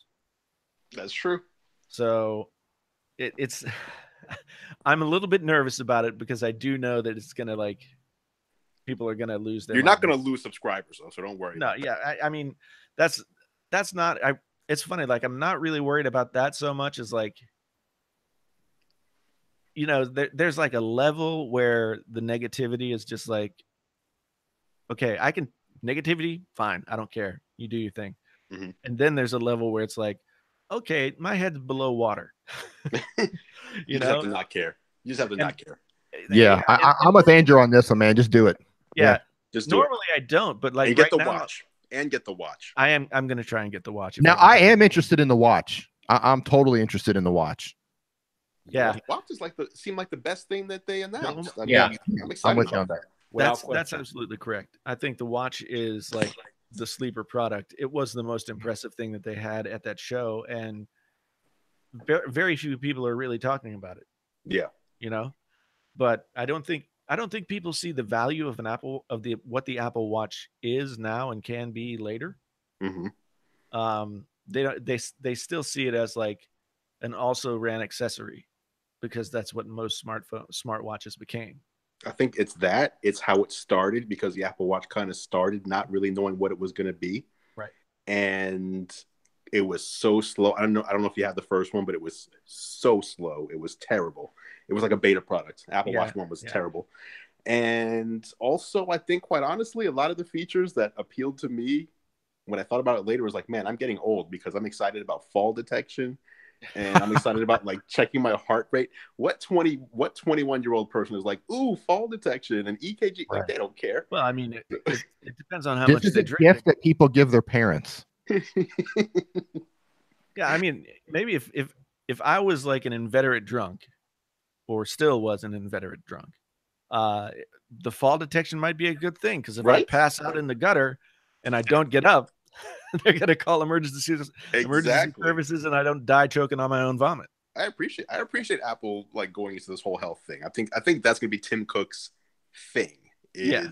He made or will make health and privacy a much bigger deal than it's ever been before. Yeah. And I think, you know, when he talks about that kind of stuff, and when Apple talks about that kind of stuff, they feel much more confident about what they're doing. Yeah. Whereas if they're talking about the phones, just the look on Phil Schiller's face when he said liquid retina display, you know, it's like he just ate a bad piece of shrimp. You know? Well, I still had to say it. The other thing is, in the smartphone game, they know they're competing, and in the health stuff, who's their competitor? Yeah. What other smartwatch maker is anywhere near their league? Right. No, it's true. It's true. And so they can comfortably go out there and innovate and lead in that product and not have to worry about anybody catching up on their heels. I don't really even believe that they're worried about other phone manufacturers. Honestly.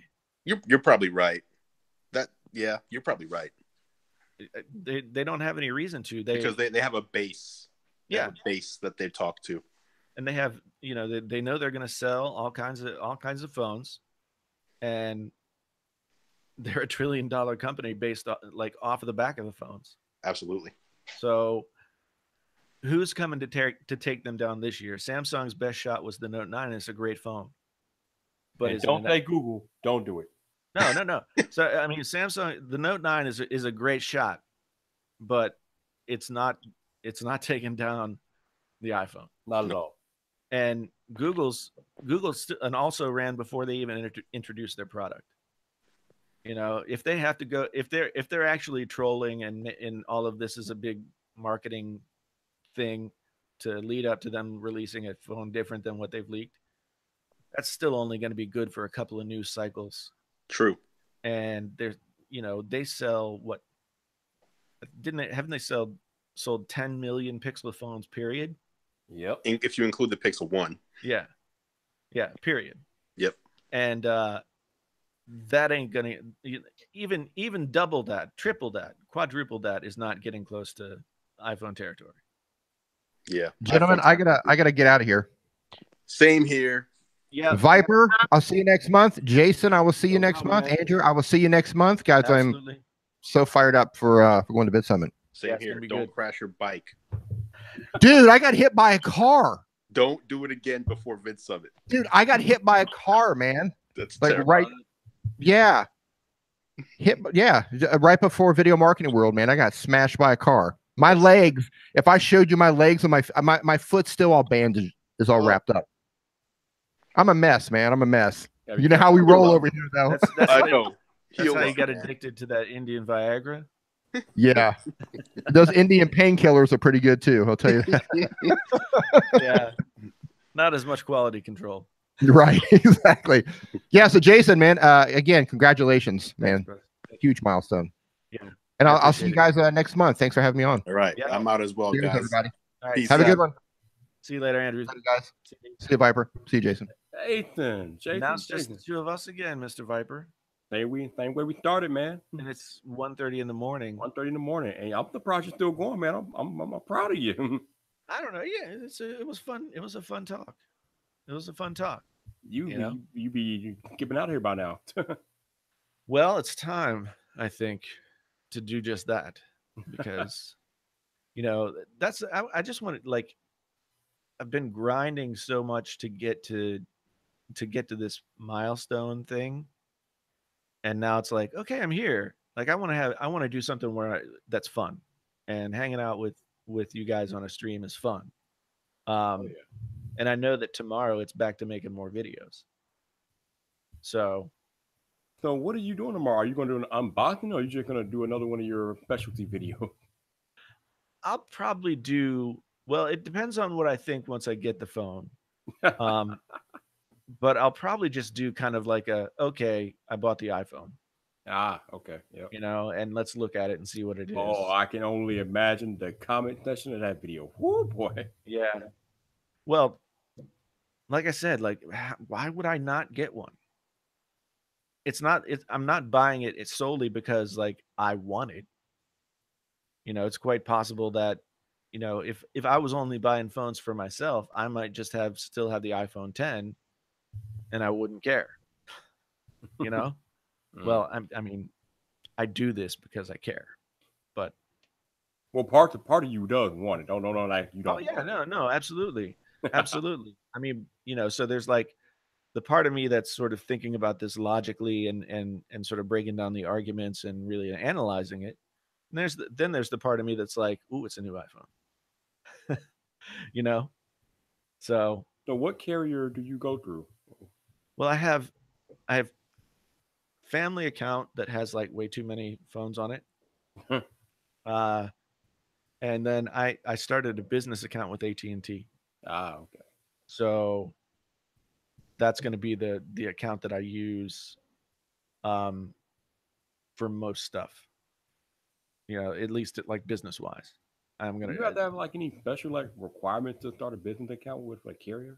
You have to have like a tax ID number, and so I did start an LLC at the beginning of the year, because because I knew that this year I was going to make more money than I had in the past.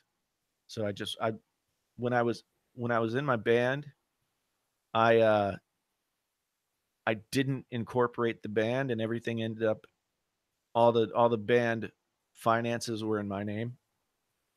And so when the band ended up dissolving and we had lost a bunch of money after September 11th, I ended up, when we moved to West Virginia, I had to declare bankruptcy.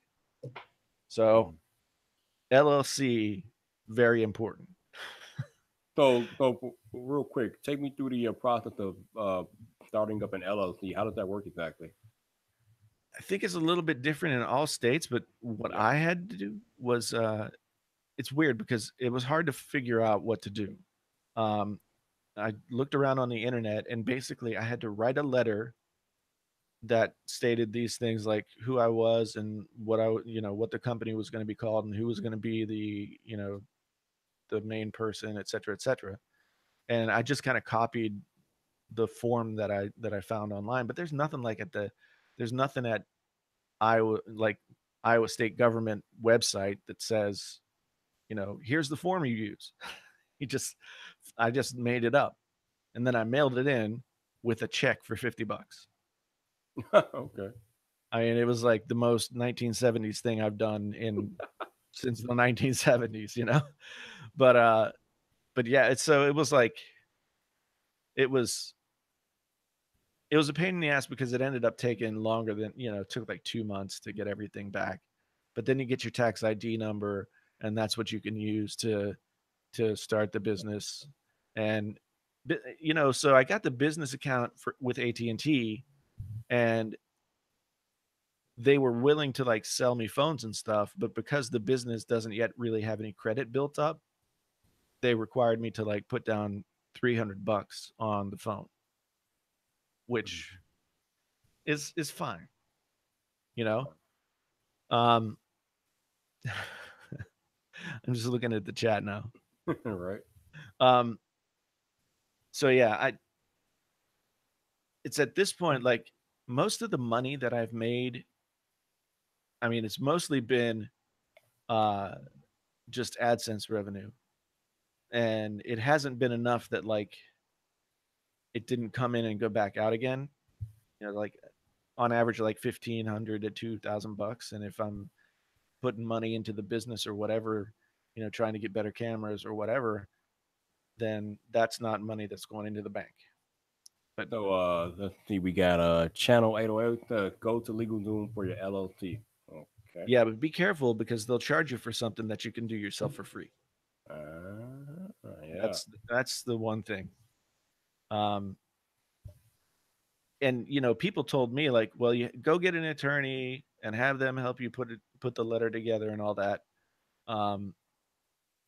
But I just was like, I was just like, well, I just have to do this. So that's what I did. So yeah, I mean, at this point, I had a business account, but it was with that bank that like wouldn't give me a debit card after I had identity theft. Oh. So I closed that account, and I'm going to start another one because, well, at this point, like my ad revenue, like just for the past several days, yeah, is like, just going to look here real quick. It says estimated revenue for the past 28 days, $7,222.02. Social Blades ranking, they give you that little window. Right. The window for Social Blade right now, it's changed since earlier today. $632 per year, per month, up to $10,100 per month. Wonder what part of the scale you're on. And then the yearly is like 7,000 something per month to 121,000 per year. Oh, we got Nick Nimmin. Where is he at? He's in the chat. We should get him in here. Good morning, Nick Nimmin. Hey, Nick. We were just winding down because 1:30 in the morning or 1:45 in the morning. So thank you for stopping in, my friend. Nick Nimitz in the building. Brandon, I'm canceling the MCN thing tomorrow. I went back and forth with them throughout this week. They didn't have anything to offer. So, but I listened to them as they tried to say, "Don't leave," and so I'm gonna unhitch from them tomorrow. So when you're starting up an LLC, does that have to do anything with your credit, or do they look at your credit at all? No, not that I know of. Thank you, Nick. It's been a crazy ride to 100K. But yeah, no, that they didn't look at anything like that. My credit is not stellar. So yeah, I was able to put it together without that. But that's the whole thing. Like, you want your business to be totally separate of your personal finance.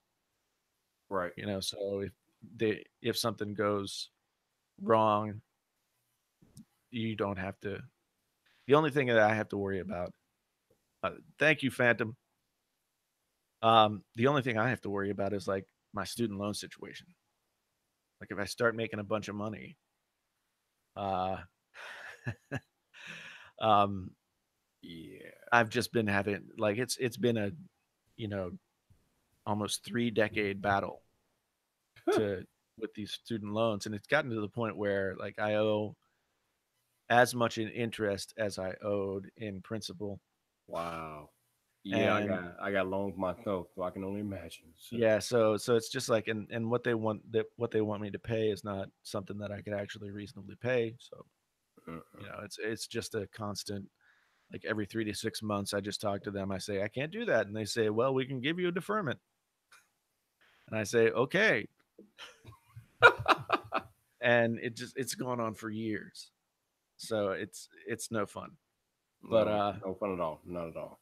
But yeah, I want to make sure that I protect like the business stuff from my personal stuff as much as I can, and I don't even know what that means.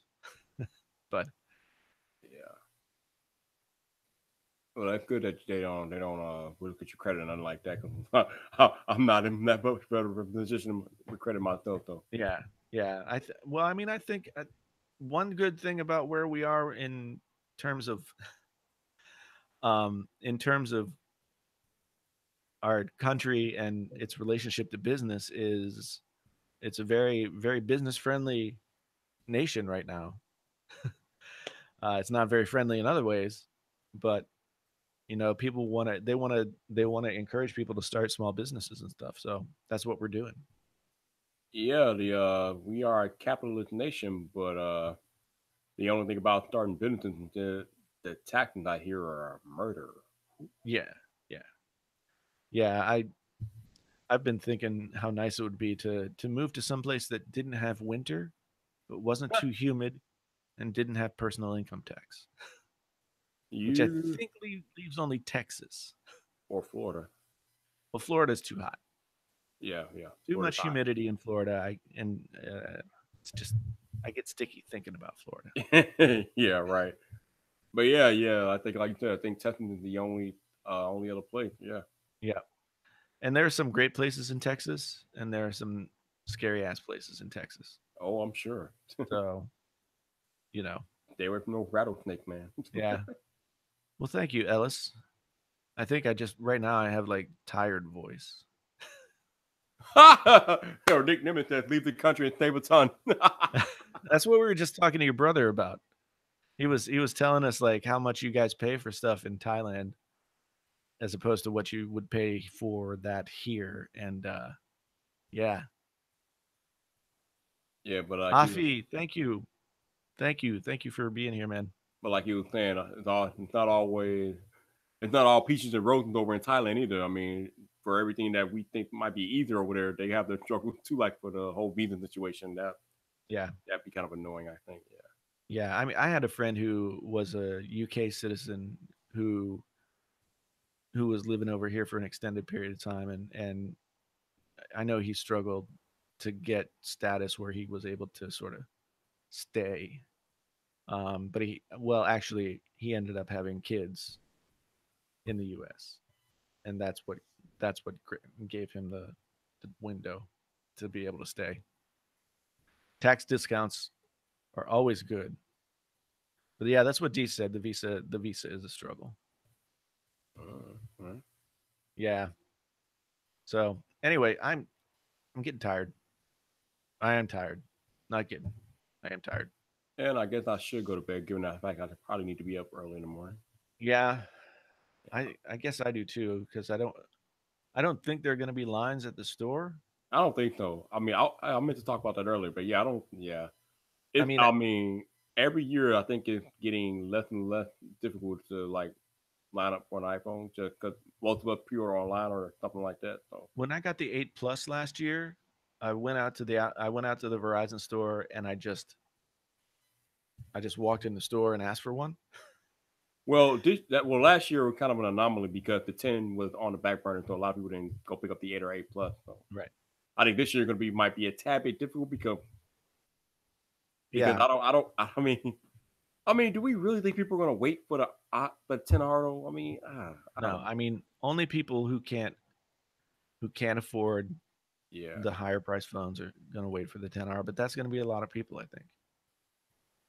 You know, I mean, I think about like families in my situation. If you had a family and you had 4 people or whatever, that you had to pay for, then $1,000 phone each is not doable. You know. Yeah, that would be nuts. Yeah. Because you know, like the monthlies on some of these phones with the bigger capacities are like $60. Yeah, the 10 Max is gonna cost me I think 52. Like, ugh. Thanks, Nick. We'll see you in just a couple of weeks, I guess. At this point, out there at the Vid Summit. So, Zach, there are 8 people in line out there. What? Are you serious? In Calgary, which is a pretty big town, I would guess. Wow. People still line up for iPhone. Okay. Well, I think when I went to go get the iPhone 6S, I stood in line with 3 people. And then last year, there were a bunch of people parked waiting, but nobody was out in line. The last time I stood in line for an iPhone was the 5 or 5S. I got to the Verizon at 7:30 in the morning, and the first person got there at like 5:30. Right. So I ended up being number 12 in line. Yeah. And you're in Chicago. So, I mean, there's more people. Yeah, a lot of people. But I'm in the burb, though. But yeah, still a lot of people. But I mean, I didn't have any trouble getting the phone I wanted that day. But that was the last time I stood in line for an iPhone, I think. Yeah, I don't, you know, in years past, they've either really had trouble manufacturing enough phones in time, or they've created that situation for themselves. Yeah. And I think this year, like, we've known they've been manufacturing these phones like since early in the summer. Oh yeah. So there shouldn't be any problem with no, like I said, it's not like last year where the Face ID components were scarce. I mean, this phone has been out for over almost a year now, so all the components that they need, they should already have, and these phones should be in great supply tomorrow. Yeah. But you know what I wonder though. What's that? Oh, you I was just going to say to Afi that I would love that if this time next year I was closing in on 1 million subs. That would be incredible. I don't know. That would be nuts. And I would love to come to India, for sure. The Poco phone seems like a good deal. $300 for basically a flagship Android phone. I heard you get what you pay for.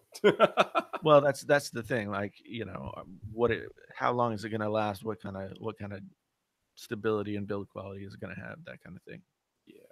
Yeah. What were you gonna ask, man? I was gonna say, I wonder how easy it's gonna be to walk into an Apple store tomorrow to get an Apple Watch. That's what I'm really wondering.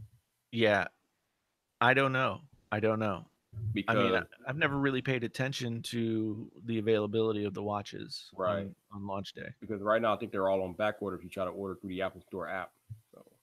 I'm wondering if they're going to have some available in store tomorrow. I'm wondering.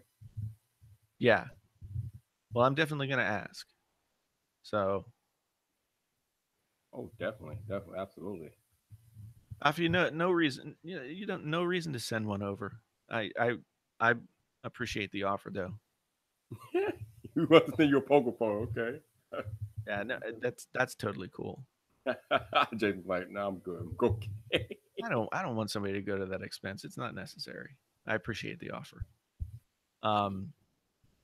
Yeah. So I guess maybe I should go to sleep.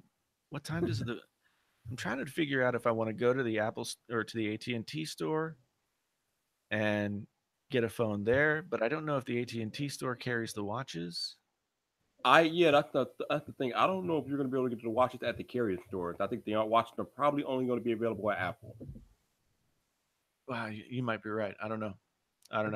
So, what time does Verizon open tomorrow? Let me check. I think everything is opening up at 8:00 because usually they open up for our iPhone day.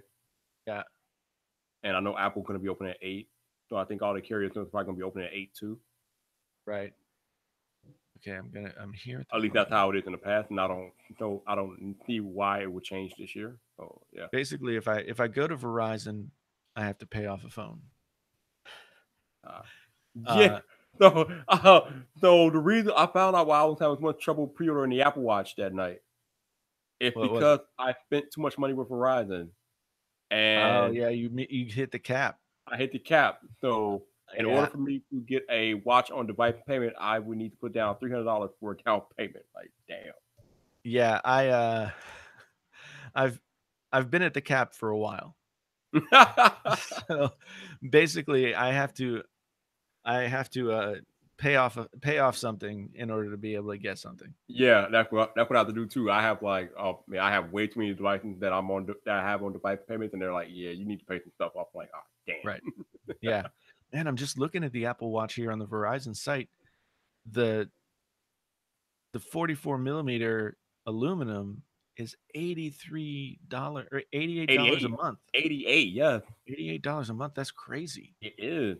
Because when I did this last year and I got Series 3, it was only $66 a month. Yeah, I remember because I got one last year too. Oh, you got one? Okay, I didn't know you got one. Yeah, okay. well, I got one and then I returned it.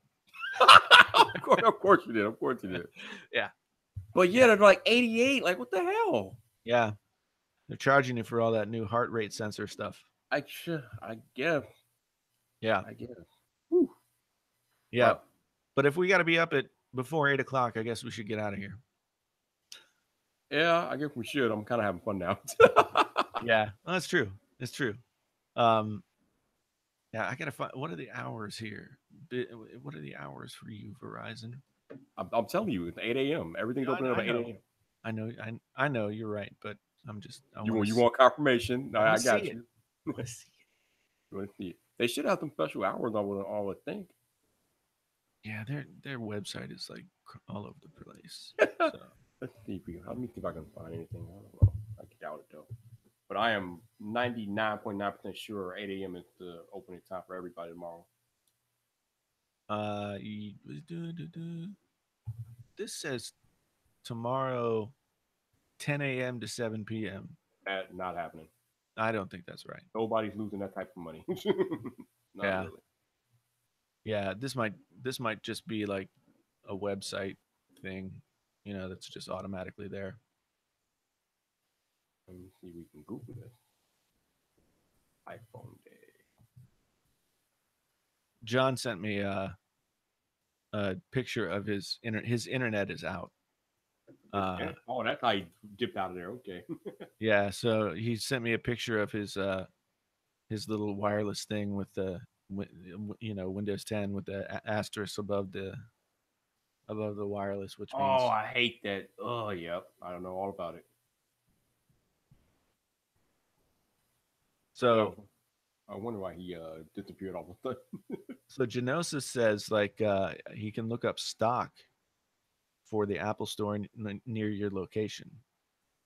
Oh, you know what? That's right, because they have that app. I think it's called iStockNow.com or something like that. Yeah. Yeah. Yeah. All right. Yeah, Yeah, I'm not finding any hours. Yeah, well, I'm just gonna drive out there at like, I'll get up at 6:30 and drive out there at 7. Oh wait, no, yeah, yep. No, John's not lying. I'm looking at this picture he sent from 2:50 a.m. Why would you lie about being being out? I don't That know. was crazy. I sent him a message on Facebook Messenger saying like, did you leave because you were pissed? So I typed in Google. I typed in Verizon store hours iPhone day, and everything coming up 8 a.m. Okay, yeah. So that's what we'll go with. Yep, I think that'll be the safe bet if you want to get there first thing. Now, are you going to try to get there like before 8 a.m. or are you going to try to get there after 8 a.m. Or how are you going to do it exactly? I'll probably try and get out there like at least by 7:30. Okay, yeah, probably that should be good. Yeah. And that's like in 5.5 hours. Yeah, I know. And this YouTube thing is like taking away from my sleep hours. Listen, man. If you do decide to go full time YouTube at some point, you better realize quick that you're not gonna get sleep the way you normally used to. Well, I mean, I already figured out that I'm spending 40 to 50 hours a week on YouTube and working 40-hour a week job. Right. You know, so even if I do leave the job, then it'll give me more time to do other stuff that I'm not doing right now, like writing and doing music stuff. Like those both had to like just go to the side when YouTube blew up like this. Yeah, but I don't know what it is though, but it seems like a lot of YouTubers keep like late night hours. Like John Morrison just uploaded his iPhone 10s Max review like half an hour ago, maybe. Yeah, well, that's only 11:30 his time. Yeah, right, about 11:30, but it's still kind of late either way. I mean, yeah, kind of. I think some, he's got to wait for all that 8K to render down to 4K to then upload to the YouTube. Well, he doesn't shoot in 8K. He told me I think he said 4K. I think it's yeah, off that. Yeah, and he's got what the 10 core. Oh yeah. He has the 10 core iMac Pro. I think Yeah. Yeah, Brandon. You're out there on the West Coast with Morrison. Yep. Yeah, I thought for a second you meant you were hanging out with him. I'm like, wait a minute. So are you shooting your videos in 4K or 1080p? 1080. You think I can go up to 4K with this Canon M50. Right. You think you ever will? I'm gonna try it tomorrow. Okay. Because the last time I did, rendering the stuff down and using it in I think this was one of the MacBooks, it was not a good experience. But with this machine should. Oh, that machine should kill it. Yeah. Yeah. So yeah, I should be able to handle it. But yeah, the weird thing about this is like, instead of the dual pixel autofocus that Canon's really well known for, although my recent videos like have been looking kind of soft, which I don't get because I know that autofocus is locked onto my face. But you don't get that in 4K. You only get like contrast autofocus, so it's better to just lock it in with manual focus. Right. Doing 4K. And then, I mean, and that's what I did with the G7 too, because the autofocus on the G7 was not that great. Oh God. Yeah. Oh God. Yeah. I know. Yeah. Yeah. So I can do 4K on this. It's 4K 24 frames. Right. And, that's what I'm shooting. Yep. Yeah. So I've been shooting in 1080p 60 frames for the last couple of weeks. Okay. So yeah, I don't know. Oh, you got a super chat from I don't know where. Stefano. Thank you very much. I don't know where that came from, but okay, cool. I think I remember Stefano. I can't remember what country he's in, but I remember he's super chatted before, and he's told us before where he is. But tell us again so we know. I'm trying to figure out what country is there? A PEN? What is that? Yeah, I can't remember. I'm not sure. It's not. I'm drawing a blank. So Genosis, I got the 8-core, just the base model. So it's 8-core. It's the 8-core chip with 32 gigs of RAM, 1 terabyte SSD. Yeah. Peru. Wow. With the okay, yeah. Yes, and it's got the Vega 56. So graphics basically, card. he has a beef machine, pretty much. It better be. Oh, yeah, That's all I'm saying. Even the base model's a beef, though. Y'all Yeah. think you're in good hand. Yeah, I mean, I wasn't kidding when I just decided, like, you know, none of these things are working out for me. I might as well just figure out a way to throw money at this. You might as well. So my last 3 or 4 videos, I've been shooting in 4K with the G7, and I have this base 2017 MacBook Pro with 8 gigs of RAM and 128 gigabytes of internal storage. Right. And it hasn't been too bad. My biggest pain point so far has been de-rendering. Rendering things in 4K, it annoys me. It takes like well, I'm gonna say it takes forever, but it takes longer than what I would like. Put it that way. Yeah. A lot of people complain about the uploading and processing in 4K on YouTube, but I haven't had too many problems. It's just been the waiting for the rendering that just drives me crazy. Yeah. I think it depends on like what codec you use. Like the video that I put up yesterday, the first time I rendered it, and it was the first time that I'd used Final Cut Pro on this machine. So I just used whatever settings were the base settings, and it rendered out like a 16 gigabyte file. I was like, it's a 7-minute video. Why is it 16 gigabytes? Wow. Yeah. But it was rendering in ProRes. So yeah, exactly. As I need to proxy, I don't even know what that means, dude. Proxy is just like you can tell your computer, or you can tell, Final Cut to make smaller versions for you to work with. But it won't. I think it does though. Yeah, I think it does naturally, like automatically if you have certain settings going.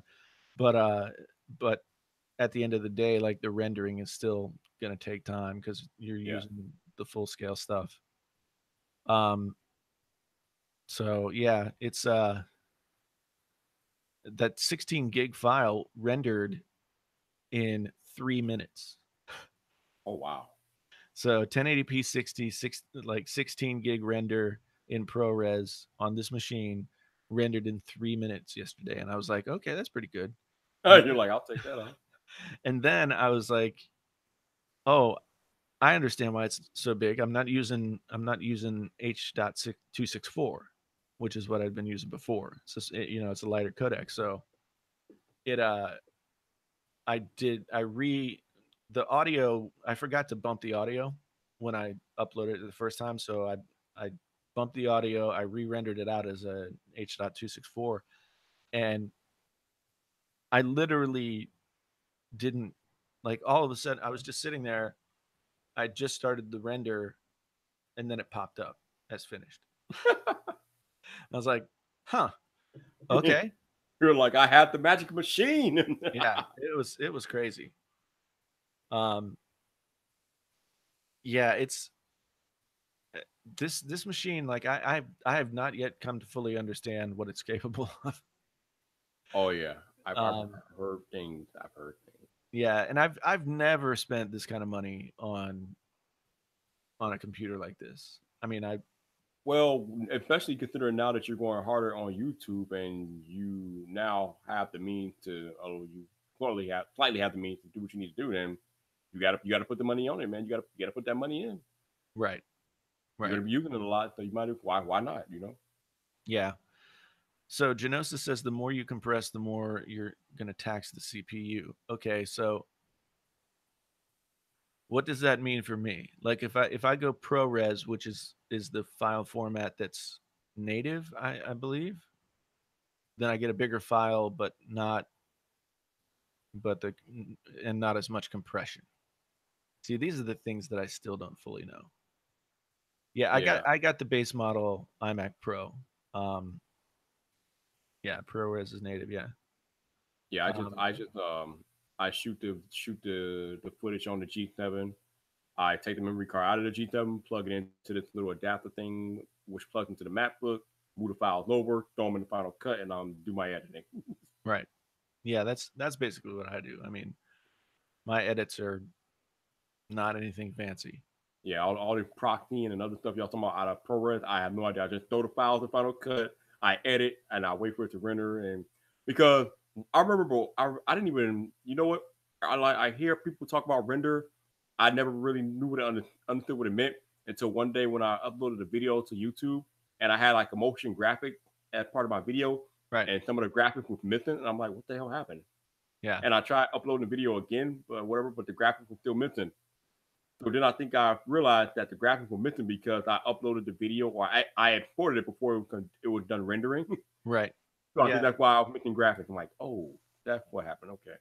So I was maybe 2 weeks ago, I made a video on my MacBook Pro that I have for work that only has a 256 gigabyte hard drive, but it was a Friday night. So I set that to render and then to upload to YouTube, and came down here and did Friday Night Viper. And the video went up while I was doing that. Right. I went back up to the computer when I got done and I looked at it, and it said the video was only 81% rendered. Oh, wow. And I'm like, well, how did it get on the internet then?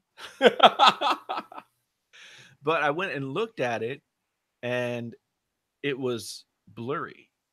Yep. So that was one thing. Yeah. So, I didn't. I mean, I thought that you had to let it finish rendering before you could export it, but apparently not. That's what I would have thought. Apparently But because not. it said that I ran out of hard drive space, Oh. and so that's why it stopped. But I guess it's still uploaded.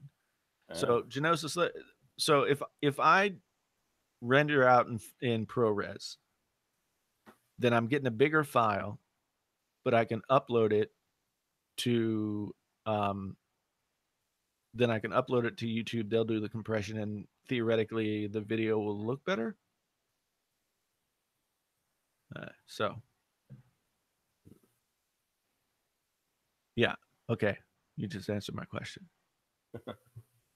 I can't remember what file format Ken renders out in, but it might be MP4. I'm not sure exactly. I never paid attention. all I'm gonna say, Jason, is that once you go 4K, it can be hard to go back to 1080p. Oh, I'd gone 4K. I had the G7 and used that for a while, and then I got Sony A6300 and I used that for a while. Ah, okay. The problem was I was trying to make videos like one or two, a video every 4 to 5 days, so 4 or 5 videos a week. And it was just taking me a super long time to deal with those 4K files. Yep. And I was like, well, I don't want to take all this time. I just go back down to 1080p and I can do it a lot faster. I don't have a NAS, but yes, it's on my list of things to look into. Ain't this nothing? My man over there in Barcelona, Apple World, already got the iPhone and Apple Watch. Good job, man. Good job. Oh. He already got them. Okay, so Genosis says if you double compress, which means if I compress out of Final Cut, and then YouTube compresses again, that's where it starts to not be great. So that might be why some of my videos have been looking soft recently, because I mean, I know I'm in focus and I know the focus on this camera is really great, and I'm looking at it right now, it's sharp. But yeah, that's how Marquez. Well, whatever Marquez is doing, I guess it wouldn't be a bad idea to do that. Marquez is shooting an AK, so he needs to compress as much as he can compress. Yeah, man. I mean, what he's using for that's so much overkill. But I get it. You're a geek and you love gear, so yeah. I mean, he has the means to get it done. He has the means and the equipment to make it a speedier process as possible. But like you said, 8K is complete overkill. 4K is overkill, really. Yeah. I mean, but eventually, like not this year or next year, but within the next several years, 4K is gonna be much bigger portion of what So people are watching. I was talking to Android Stud about 4K, I think a week or two ago, and he was telling me that he think there'll be at least 5 years before the network actually adapt to 4K and broadcast in 4K, That's probably that sounds about right. which I I think just find mind-boggling since 4K been out for a few years now. yeah, but think about how much data you have to push to get Oh that yeah. kind of resolution. I mean, it's it's got to be tough. Like that's one reason why I don't know if you. So I've got an Xbox One S that or X that has it has like a HD DVD player in it. Yep. And if you watch Netflix and it says it's 4K, like HDR or whatever, Mm-hmm. if you watch that, you can see the artifacts. Hmm. Doesn't matter how fast your network speed is. If you take the same movie and put on a disc and you put it in, like it looks amazing. So Yeah, I have the 4K Netflix package because I have a 4K TV, right, and I think like 1 hour of 4K Netflix is like 4 to 5 gigs. yeah, yeah, that's Streaming. about So, right. yep. And yeah, I last year I think with like the first money that I made on YouTube, I ended up getting an LG 65-inch OLED TV, Woo, man. which was like which was $2,500, and I thought, wow, that's a big purchase. And Yeah. now I've doubled it with this computer, but um, that TV is quite literally the best thing that I've ever looked at. You know, Yeah, you know what the ironic thing about that is, LG their TV OLED displays, mwah, amazing, yeah, but their smartphone OLED, I'm like, God, what so is not going so on there? good. Yeah, What ain't going on, LG? What ain't going on? All right, Stefano says he watches 16K video with 4 8K TVs. sure you do. Okay, That sounds like quite the setup. yeah, I'm Yeah. sure he does. I think 5G network is what we're gonna have to really get true 4K over like wireless broadband or wireless, Well, coming we out are of the sky. The Qualcomm engineers keep telling me on Twitter that they're locking it down. So maybe next year we will get some 5G build outs going on. Right. Right. I realize I'm trying to keep you up, and I realize I don't know why I'm trying to keep you up. Because I'm gonna be talking to you again only in a few hours when we go live again for Friday Night Viper. It's true. Yeah, I'm starting to fade. I got to get some sleep so I can get up and go get that phone Yeah, that everybody's gonna be mad at me for getting. Yeah, I'm sure we'll talk again tomorrow night. So I'm gonna let you go. Definitely, man. It's great to see you. Thanks, No thanks problem, for man. being here. Yeah, Congratulations again, man. thank you. I appreciate it. Everybody out there in the chat, thank Right, chat. Painfully honest Tech Nation. I Yeah. see you. Wizard Squad. Wizard Squad. I was gonna go with Pain Squad, but I'll let you rock with Wizard Squad. I don't know. That's somebody said that earlier in the chat. I thought that looked okay. All right, Jason. Take care, man. All right. Take care. See you, Viper.